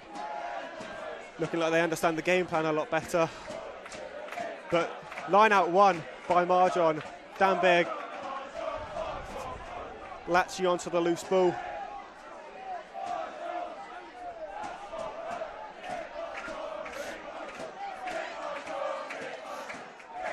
But the ball won back from Plymouth. Oh, that's a brilliant run. First phase, straight through the middle. Still going. Great run. Oh, could have been called a penalty, but not the case. Plymouth continue to destroy Marjon. But one back again. And a penalty. That's brilliant covering defence after yet another missed tackle. That is becoming the biggest issue for Marjon, is one-up tacklers not being able to get their player to ground. Because anytime you have to put 2 men on a tackle, Plymouth will have someone else free on a wraparound to cause absolute mayhem. Dan Beer's kick finally finding touch though for their first line out of the game.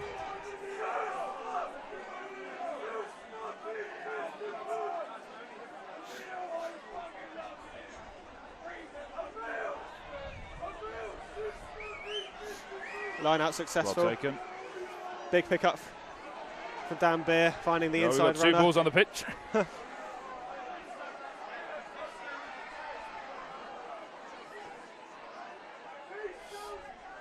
Oh, a kick, and that's going to be called for a mark. No, it hasn't. Well held. Oh, come back for the penalty.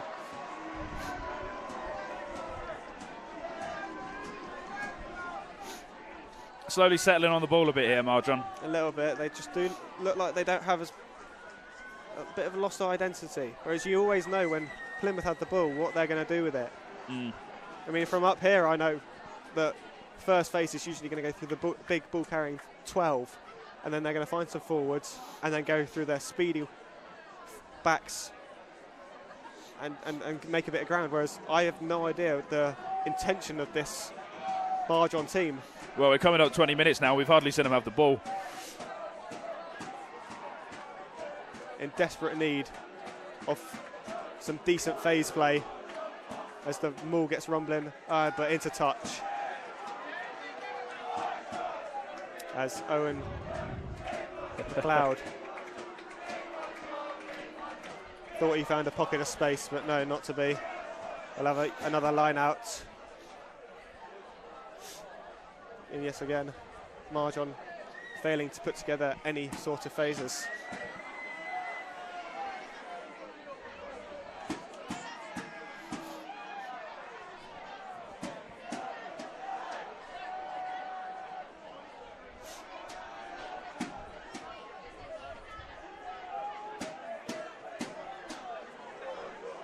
Line out successful from Plymouth.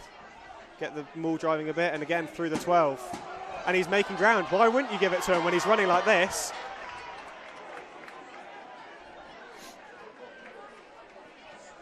Marjon looking offside at that. Nothing given. Lucky to get away with that one. And a big spiralling kick volley Pete to deal with. And he doesn't want it. Blério's closing in again. Comes to Fraser Felton. Gives it back to the fly half. Fullback who runs a little bit of space, but he's absolutely crunched in the process. Retains the ball though.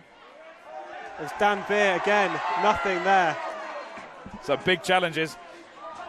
Really up for the fight. Yes. Oh, that's taken high on Dan Beer. That's definitely a penalty advantage. Oh, it's loose. Oh, there's nothing comes from that. The penalty advantage already there for them.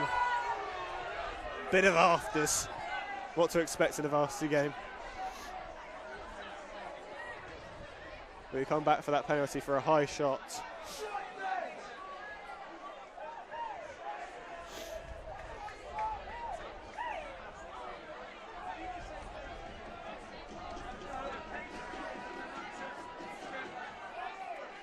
Players looking like they're already blowing. Less than 20 minutes into the game. They've been made to do all the running though, those Marjon boys. Yeah. Very, very physical opening 20 minutes. Some brilliant hits already. Great runs. Ollie Crawford taking over kicking duties for Marjon. And again, doesn't find... Oh, no, he does. Plymouth winger did not want that. He could have prevented the line out, but saw an on-rushing Marjon player and opted out.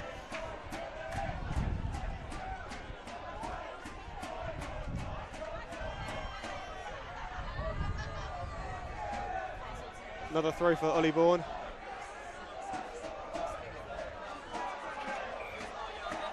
Oh. And referee has something, didn't like that one. Called not straight. Plymouth scrum now. Exactly on the halfway line.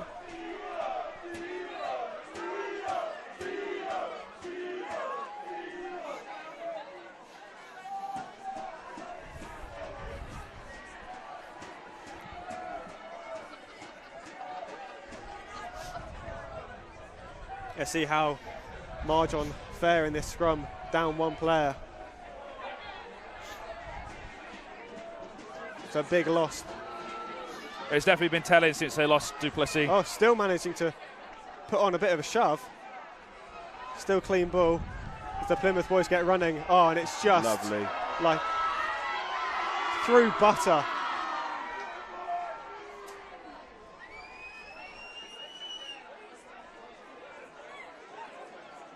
Marjon really struggling to deal with the dynamic backline of Plymouth University's. And moving the ball really nicely.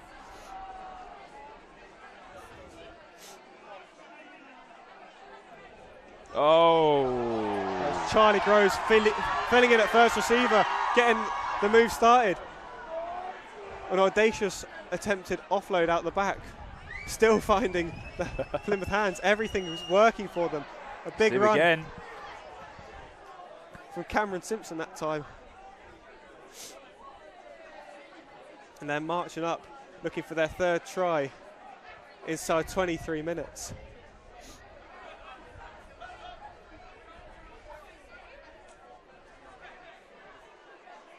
Ramshaw again with a big carry.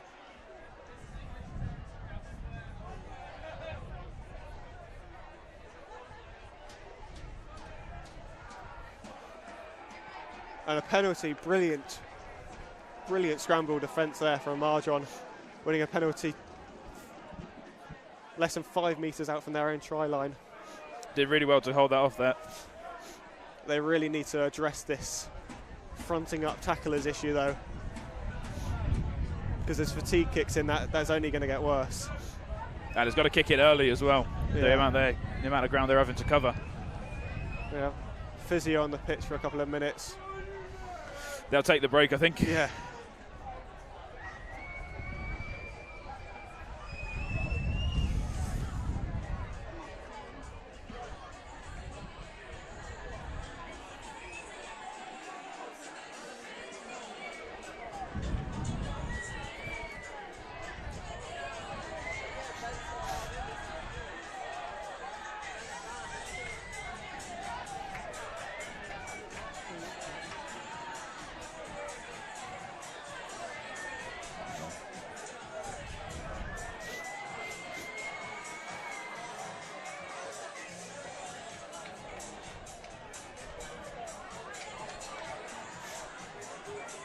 There we are, just about ready to get back underway following a short break.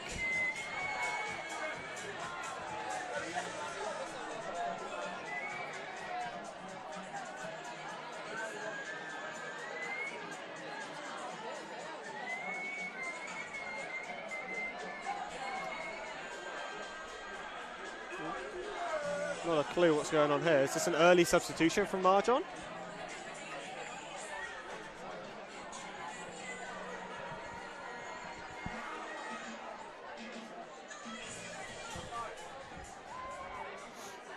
Does look like an early substitution. How will that affect Plymouth? I think that is losing Ollie Bourne. Nearly over the stand, that one. Very, very experienced player for them.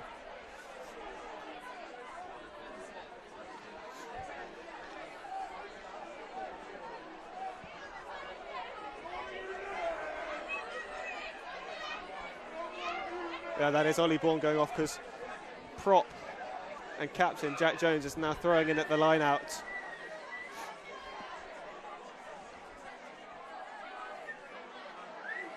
A lot of confusion at the line out for Marjon. And what the, not even, lucky to get away with that one. A knock on, deep throw to the back of the line out, but no one was there. They'll get away with that one. We'll have a scrum to Marjon.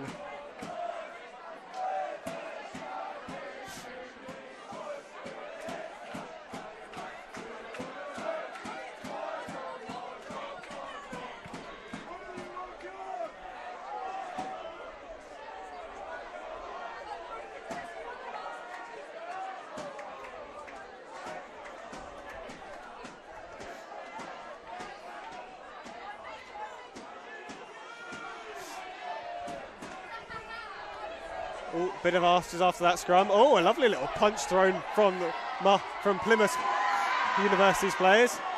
Couple involved in the scuffle now. Oh, it's all kicking off down that end. Oh, let's get some more involved. Completely unnecessary late hit on Ollie Crawford there from number 6. I'd say you don't want to see it, but there's always going to be a bit of afters in a game like tonight. So approaching the 27th minute of the game, the score is still 12-0 to Plymouth Uni. Marjon done well to weather the early storm that Plymouth brought to them. Only gave away one try during the yellow card.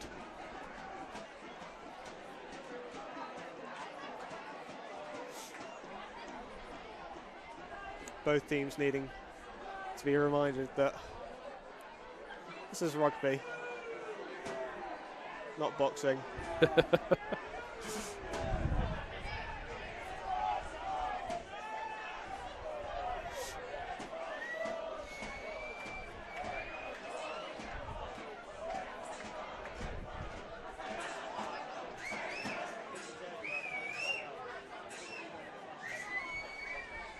Captain's having a talking to. Oh, a yellow card for Archie Powis. for that late hit and the afters that went along with it on Ollie Crawford. It's now the second yellow card in the opening half an hour of this game.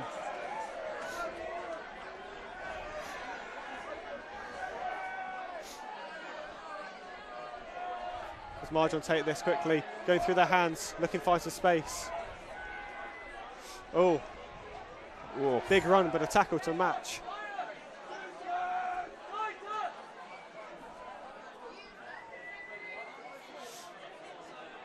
It's Jamie North with a big carry up through the middle. Owen McLeod finding a little space and around the edge of the ruck. Ollie Crawford doing his hot slipping, but Marjon losing ground now.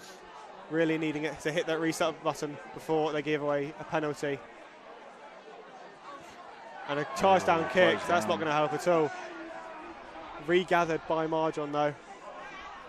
Very slowly and messily making their way up to the halfway line. Dan Beer makes a little break. That's a good run. Lovely little break, throwing off players here and there. Great from the big guy. Finding Ollie Peedy to continue the run. Oh, what a run. Away. What a run there. Marjon really getting into this game now. Spinning out wide. There's Fraser Felton down the wing. A bit of room. He passes it inside, it's a Great try. run. If he passes it, it's a try, and he hasn't. He didn't want to. Finally found his side. First real threat there from Marjon. Oh, and the ball lost. But we come back. Ref has scored something. He's going into his book.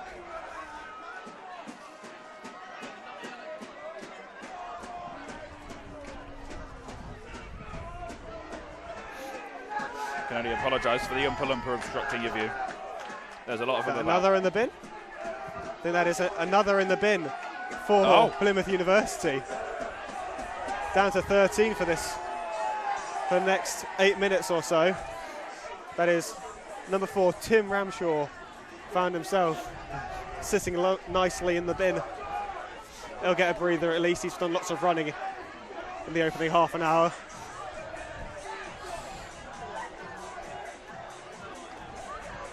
There's certainly a bit of bite to the game, isn't there?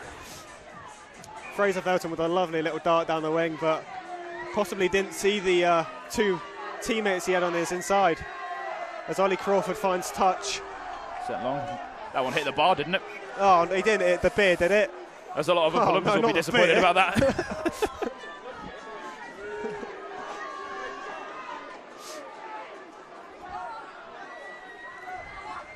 Marjon really, really growing into this game now. Looking for a more successful line out than last time. And just to confirm, it is Callum Johns on for the injured Ollie Bourne.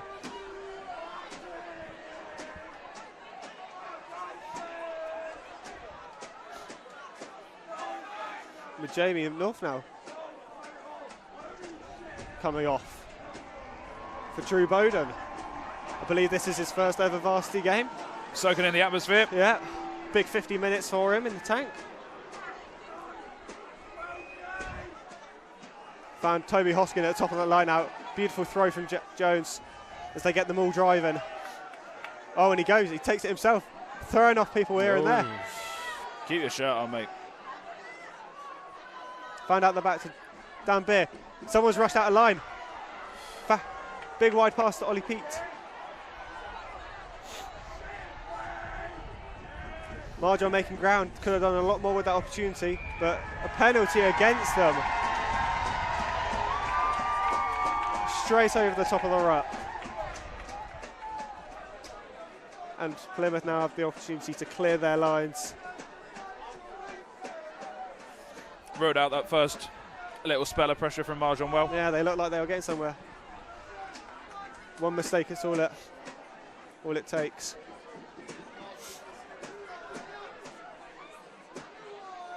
Cleared to just short of the 10-metre line.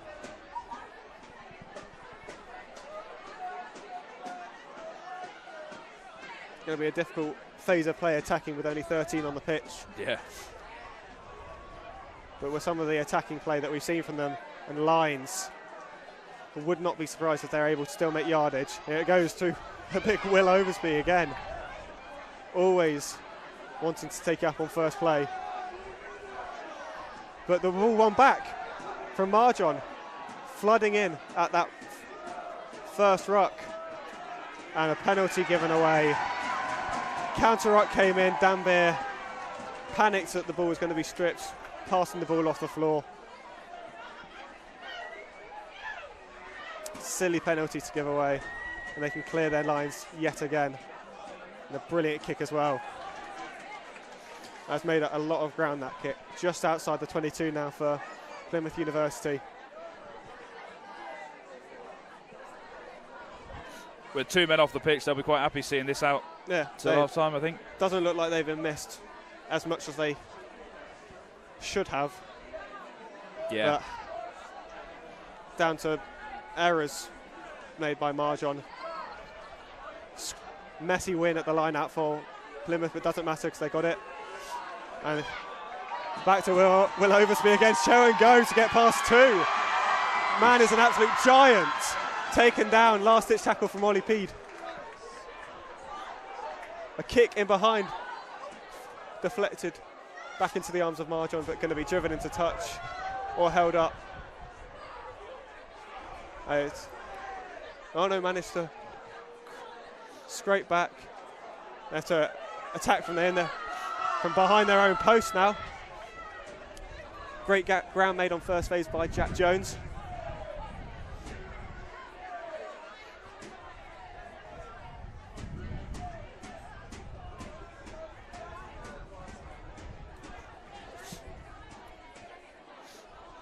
Everyone's sitting down now, so you can see as Marjon make a break. Players to left and right, but Toby Hoskin with a show and go. Head down as he got the speed. Can he get his head up? He's run away from all his support, but he's stepped and gone back to Adam Northcote and Adam Peaty. They need to make this count, Marjon. Oh, what a hit! What a hit! Ball lost, but referee has said it's gone backwards. Is that a penalty from... No. Managed to regather from Marjon. They look to make this attack count. Big hits everywhere, every part of the field from Plymouth University. Always looking to get men over the top. Loose. But it's loose ball, bounced, but again picked up by Crawford. As Fraser Felton goes. Oh, interception! Ref sport it back. From Freddie Fuller. But penalty advantage coming to the rescue of Marjon.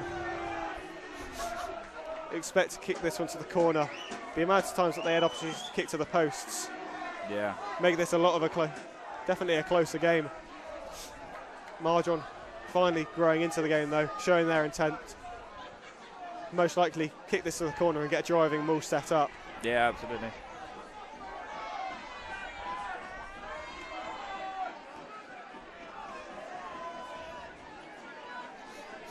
Plymouth players look blowing. Down 13, it's defending for long periods of time, especially with lots of breaks. Absolutely exhausting stuff. They've done brilliantly to hold on as long as they have without conceding a single point. But the sustained pressure of Marjon, it's got to be turned into points at some point before the half. Just over 3 minutes left to go. Quick tap and go. Jack Jones rumbling. Another penalty advantage coming from Marjon, and again it will come. A third yellow card could be in the books for Plymouth University here. And you'd expect another tap and go. And there it is. Bouncing off tacklers. He's gone past 2. And back to Jack Jones. Oh! Unit! Up to 2 metres out.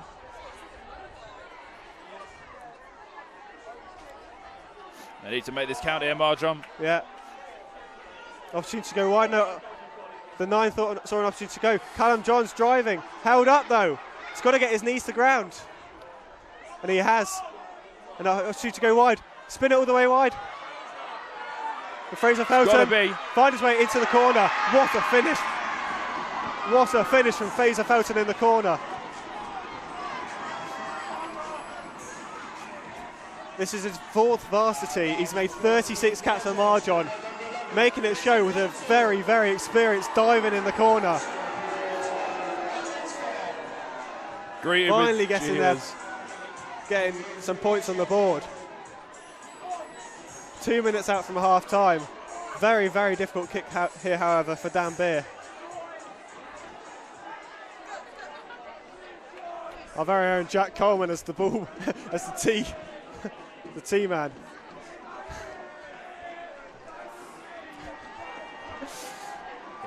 Must say he brought that tee on with expert.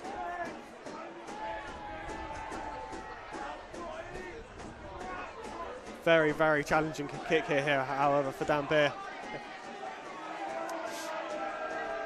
Had a couple of difficult kicks early on in the game. It's wide one. Growing into the game though, the Plymouth University crowd giving him some Not the place you want to be taking a kick from. Oh, and no length or direction to that one. Not able to take full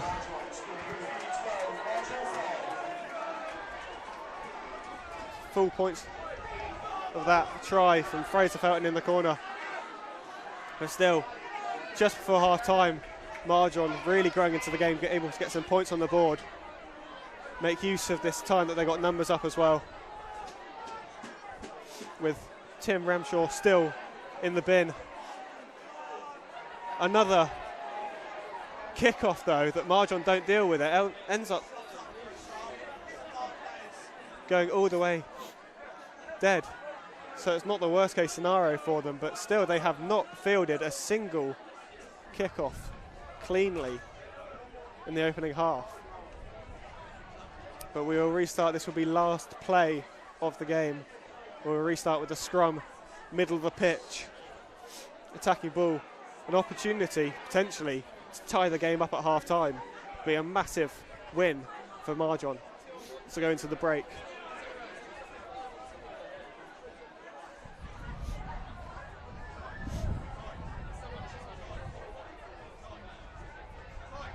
Somehow gone to set up a scrum without a ball, however. It's a controversial way of doing it. Oh, and again. And the ball struggling to find its way to the scrum. Here we go. Finally ready to go. Big opportunity for Marjon here. Really started off rocky but grown into the game. Helped obviously by the 2 sin bins.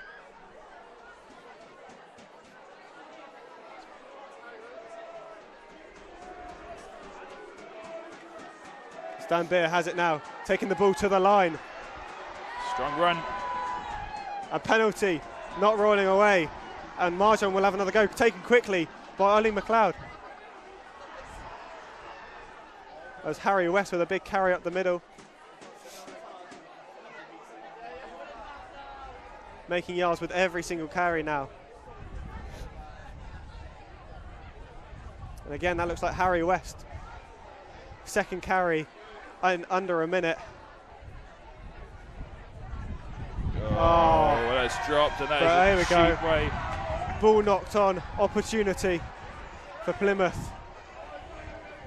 Definitely last play of the game. But it's turned over again, that will be half time. Or will it?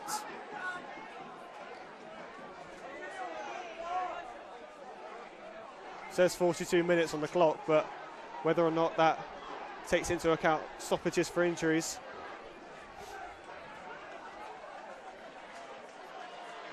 As Tim Ramshaw makes his way back from the bin. And referee doesn't like that ball either. Rugby might not be the sport for him. They're going to be running out in a minute, aren't they?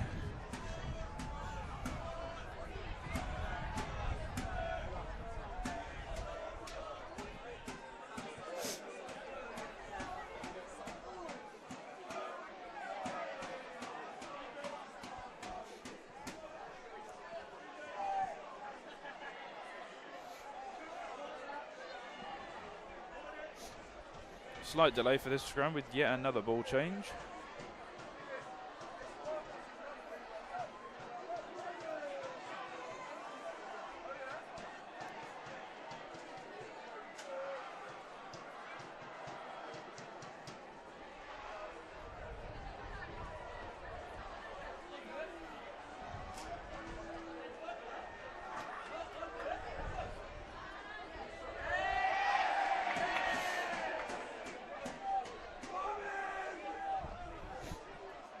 Ball back with Marjon.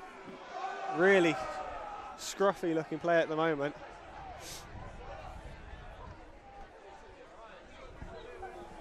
Oh, as a big hit comes in. A 2-man hit.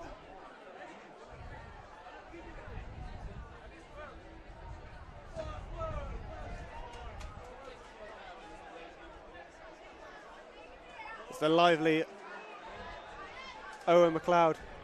The pick and go from that ruck, makes a couple of yards. Harry West with a kick,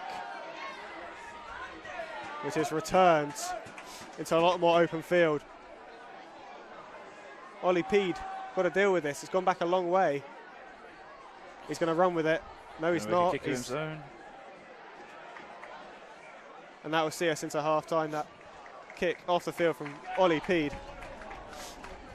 And we will have a short break here. So players can catch their breaths and we can catch ours after a very, very lively first half. The 2025 men's varsity rugby game. Half time, Plymouth leading 12-5. 3 yellow cards. Many injuries. Let's hope we continue second half, eh?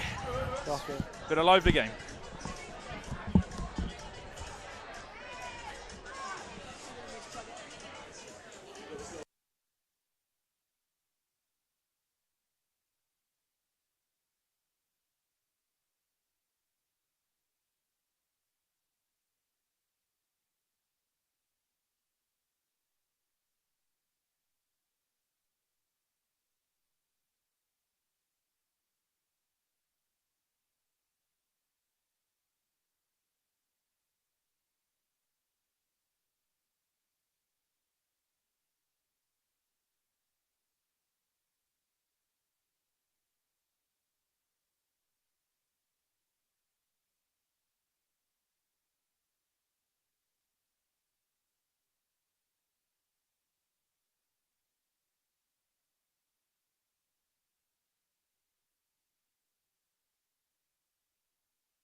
Okay, and welcome back after that half-time break. Plymouth University leading 12-5 at half-time to Marjon. But Marjon really growing into that game as it went on. Joe, what are your thoughts after that first half? I think Marjon will be pleased to have got themselves on the board, but the intensity of that Plymouth side, especially when they had a full team on the pitch. Yeah. You know, they didn't look like they could stand up to it. It'll be interesting to see if they've made any changes second half. See how they can cope with some of those players. But especially the inside centre for Plymouth University, Will Oversby, making ground with every single carry. Yeah, he looks really sharp. Unbelievable powerhouse he is. But Marjon really going into that game, latter part of that second half. Here they are with a kick-off, knocked on. So Marjon will get an opportunity to attack very early into this second half. Looking for an opportunity to draw level and pile the pressure on. Yeah, they'll hope they can pick this half up where they left off the last one, really, I think. Back to 15 each.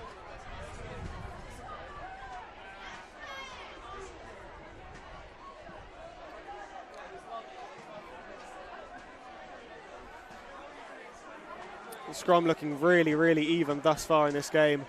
No team really dominating in that aspect as Owen McLeod takes the ball sweeping right. Gets the ball away, but no ground made off that first phase. That was Drew Bowden with a carry and a penalty.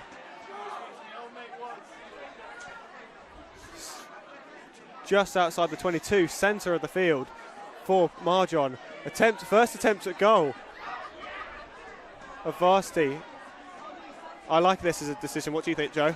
Yeah, I think they've been under it a little bit for most of this game. I think any chance to get any points on the board, I think they'd be wise to take them. A couple of opportunities for 3 points in the first half that were all turned down. I think Marjon, that half-time talk with their coach, Ben Russell, he must have said, take the points when they're on offer.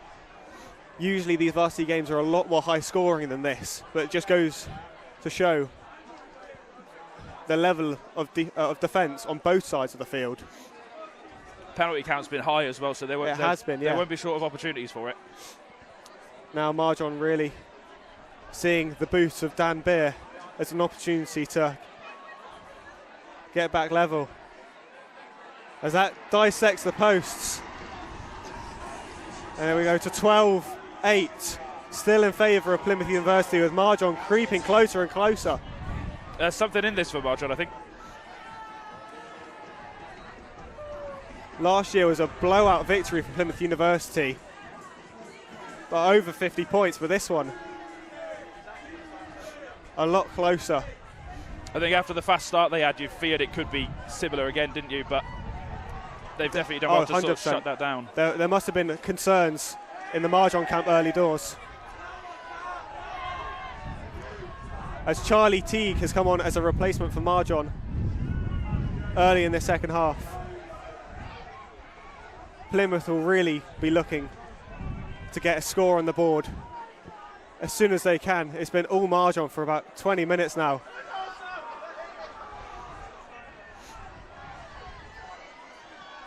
But for the moment, Marjon on the attack. So box kick from Owen McLeod. Caught well, but got a high tackle there from Marjon. Gives penalty advantage to Plymouth. What can they do with this now? Still, when they get the ball, making yards with every single carry. A crossfield kick. Oh, what accuracy. And here he is racing away. One to beat. Start step inside, two. Sent him sliding. He's gone round the other. And through another. What a try. What a try.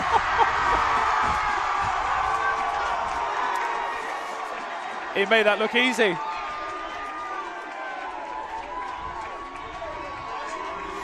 What a try.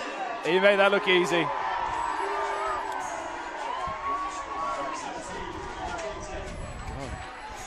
Injured one of the Marjon players in the process as well, I think.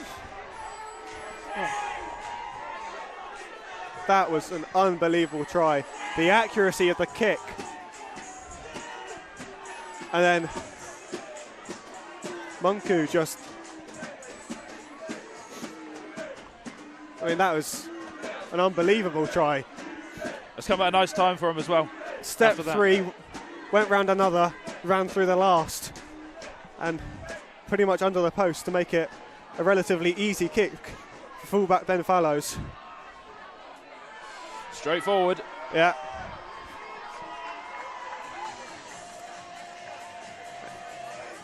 And after all the pressure that Marjon had, that completely undone by a moment of magic.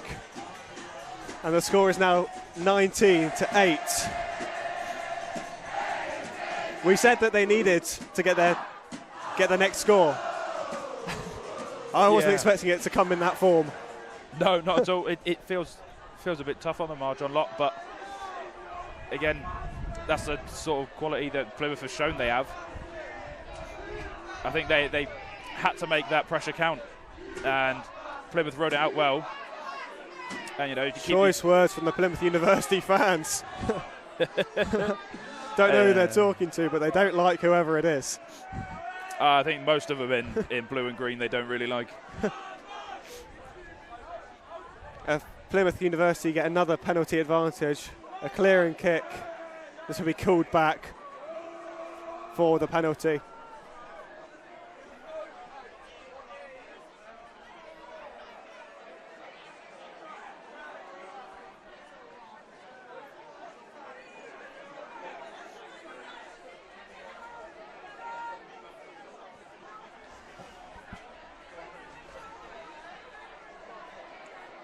A second chance at the clear and click. That kick, that one more successful. Might have been aiming at a few of the Marjon fans there.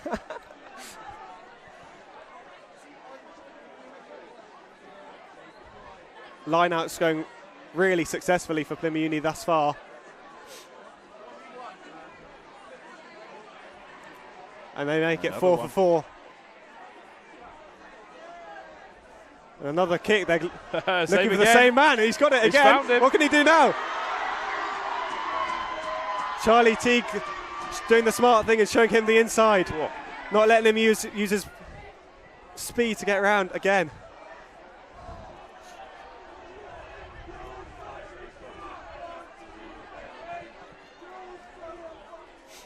And after all that pressure from Marjon, Plymouth Uni now growing into the game, looking like they were the opening couple of minutes of the first half. Ben Fallows with the pass on the inside, but knocked on, unlucky.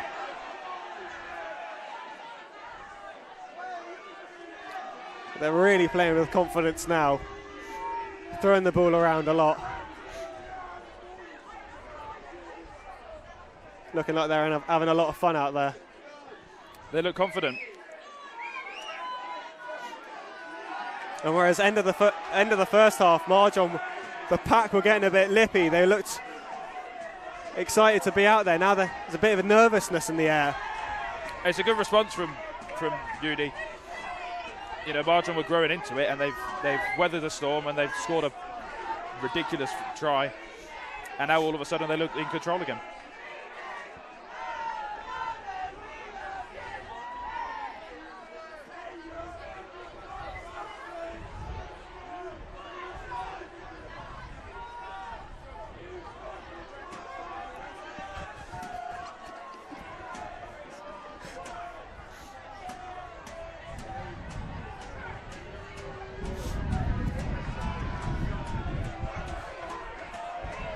Big scrum from Plymouth Uni, but Marjon getting it away quickly. Bit of room a lot of sideways running, side. but he's making ground now. Round the outside. Round the outside he goes.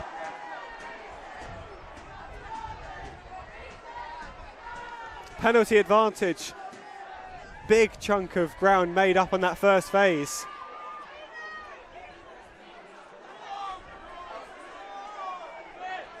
Going back to the short side. Found a lot of success down there. And no advantage. Will come back for that penalty.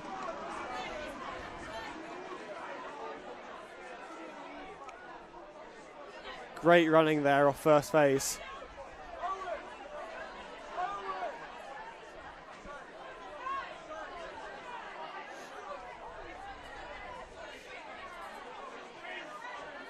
Kick to the corner, just about makes it. Nice attacking position for Marjon to get the driving maul going.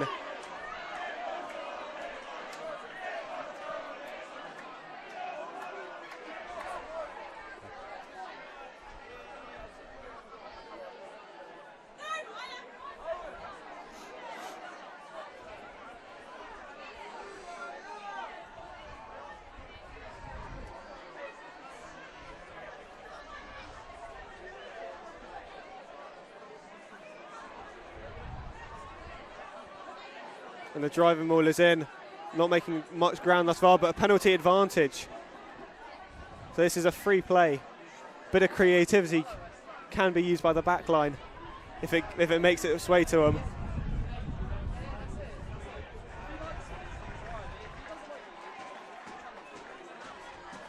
And the referee's given a scrum to Plymouth. Interesting. Wow. Didn't quite see how that all broke down there. Plymouth got a man down. Overruled himself on that penalty advantage shout from earlier.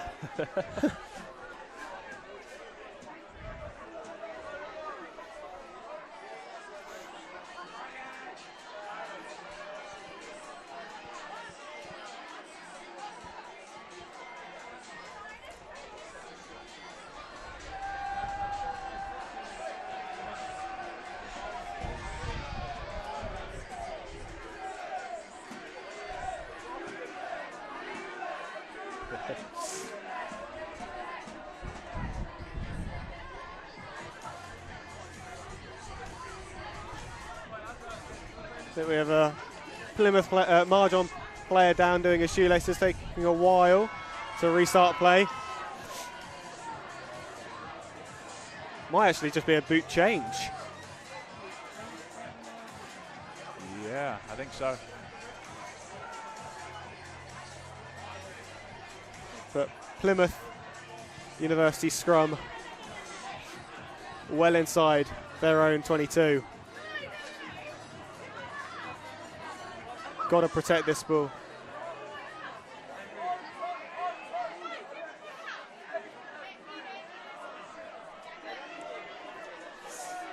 I do apologise for the drunkards on the show. St. Patrick's Day, isn't it? You know, you got to get in the spirit. I thought we were on the camera there. Oh no, he's gone.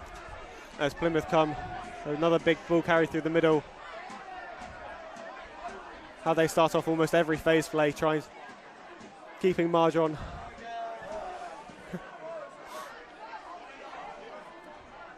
To the middle, but a grubber kick that's unsuccessful, and it gives chance for Nathan Kelleher to rumble forward.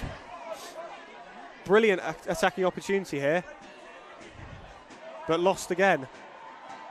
Another opportunity gone begging.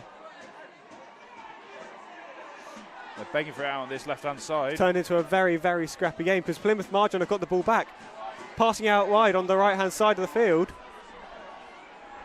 And they've scored. They've got a try.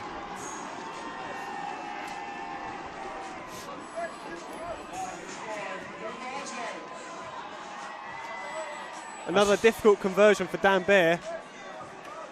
But that takes the score to 19-13. It's closer than they'd have given credit for at the start of the game, isn't it? In comparison to the last couple of years, this has been a great performance from Marjon. But that try, completely the doing of Plymouth Uni, choosing to grubber a kick away instead of going for a clearing kick.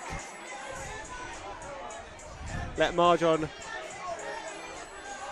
attack with brilliant field position, and it paid off. They've done well to keep themselves within touching distance here. They've not let the game get away from them. Maybe goes to show that wonder try that we saw before. That's it. That could be the difference. Could be the difference. But also that might be the only way that Plymouth stay in this game is with flashes of individual brilliance rather than all-round team play. That's a great kick. Brilliant kick from Dan Beer. Sticks another 2 points on the board. draws Marjon within 4 points of Plymouth Uni.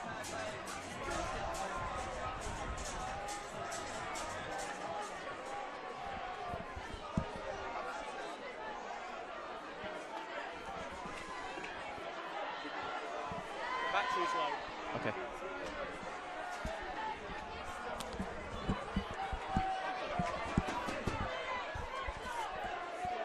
As that restart is regathered by Plymouth Uni, looking to get some points on the board with a penalty advantage. Out the back now. Again, all the backs on show. Oh, show and go. What a dummy. Still penalty advantage.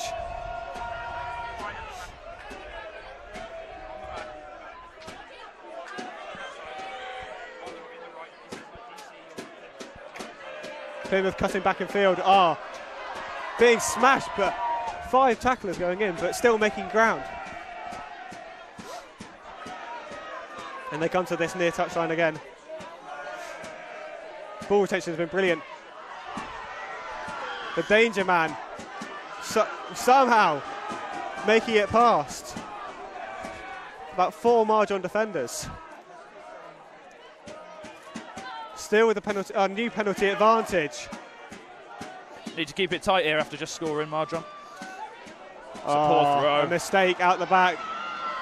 They'll come back for the penalty. Marjon at risk at their second yellow card of the game if the penalty count rises anymore.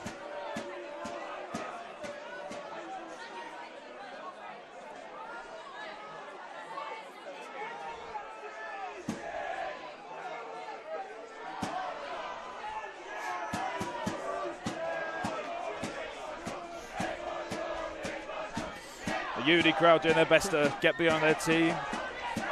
Or less behind their team, more against Marjon, I think. A bit the way of saying it. Certainly been a good atmosphere tonight, though.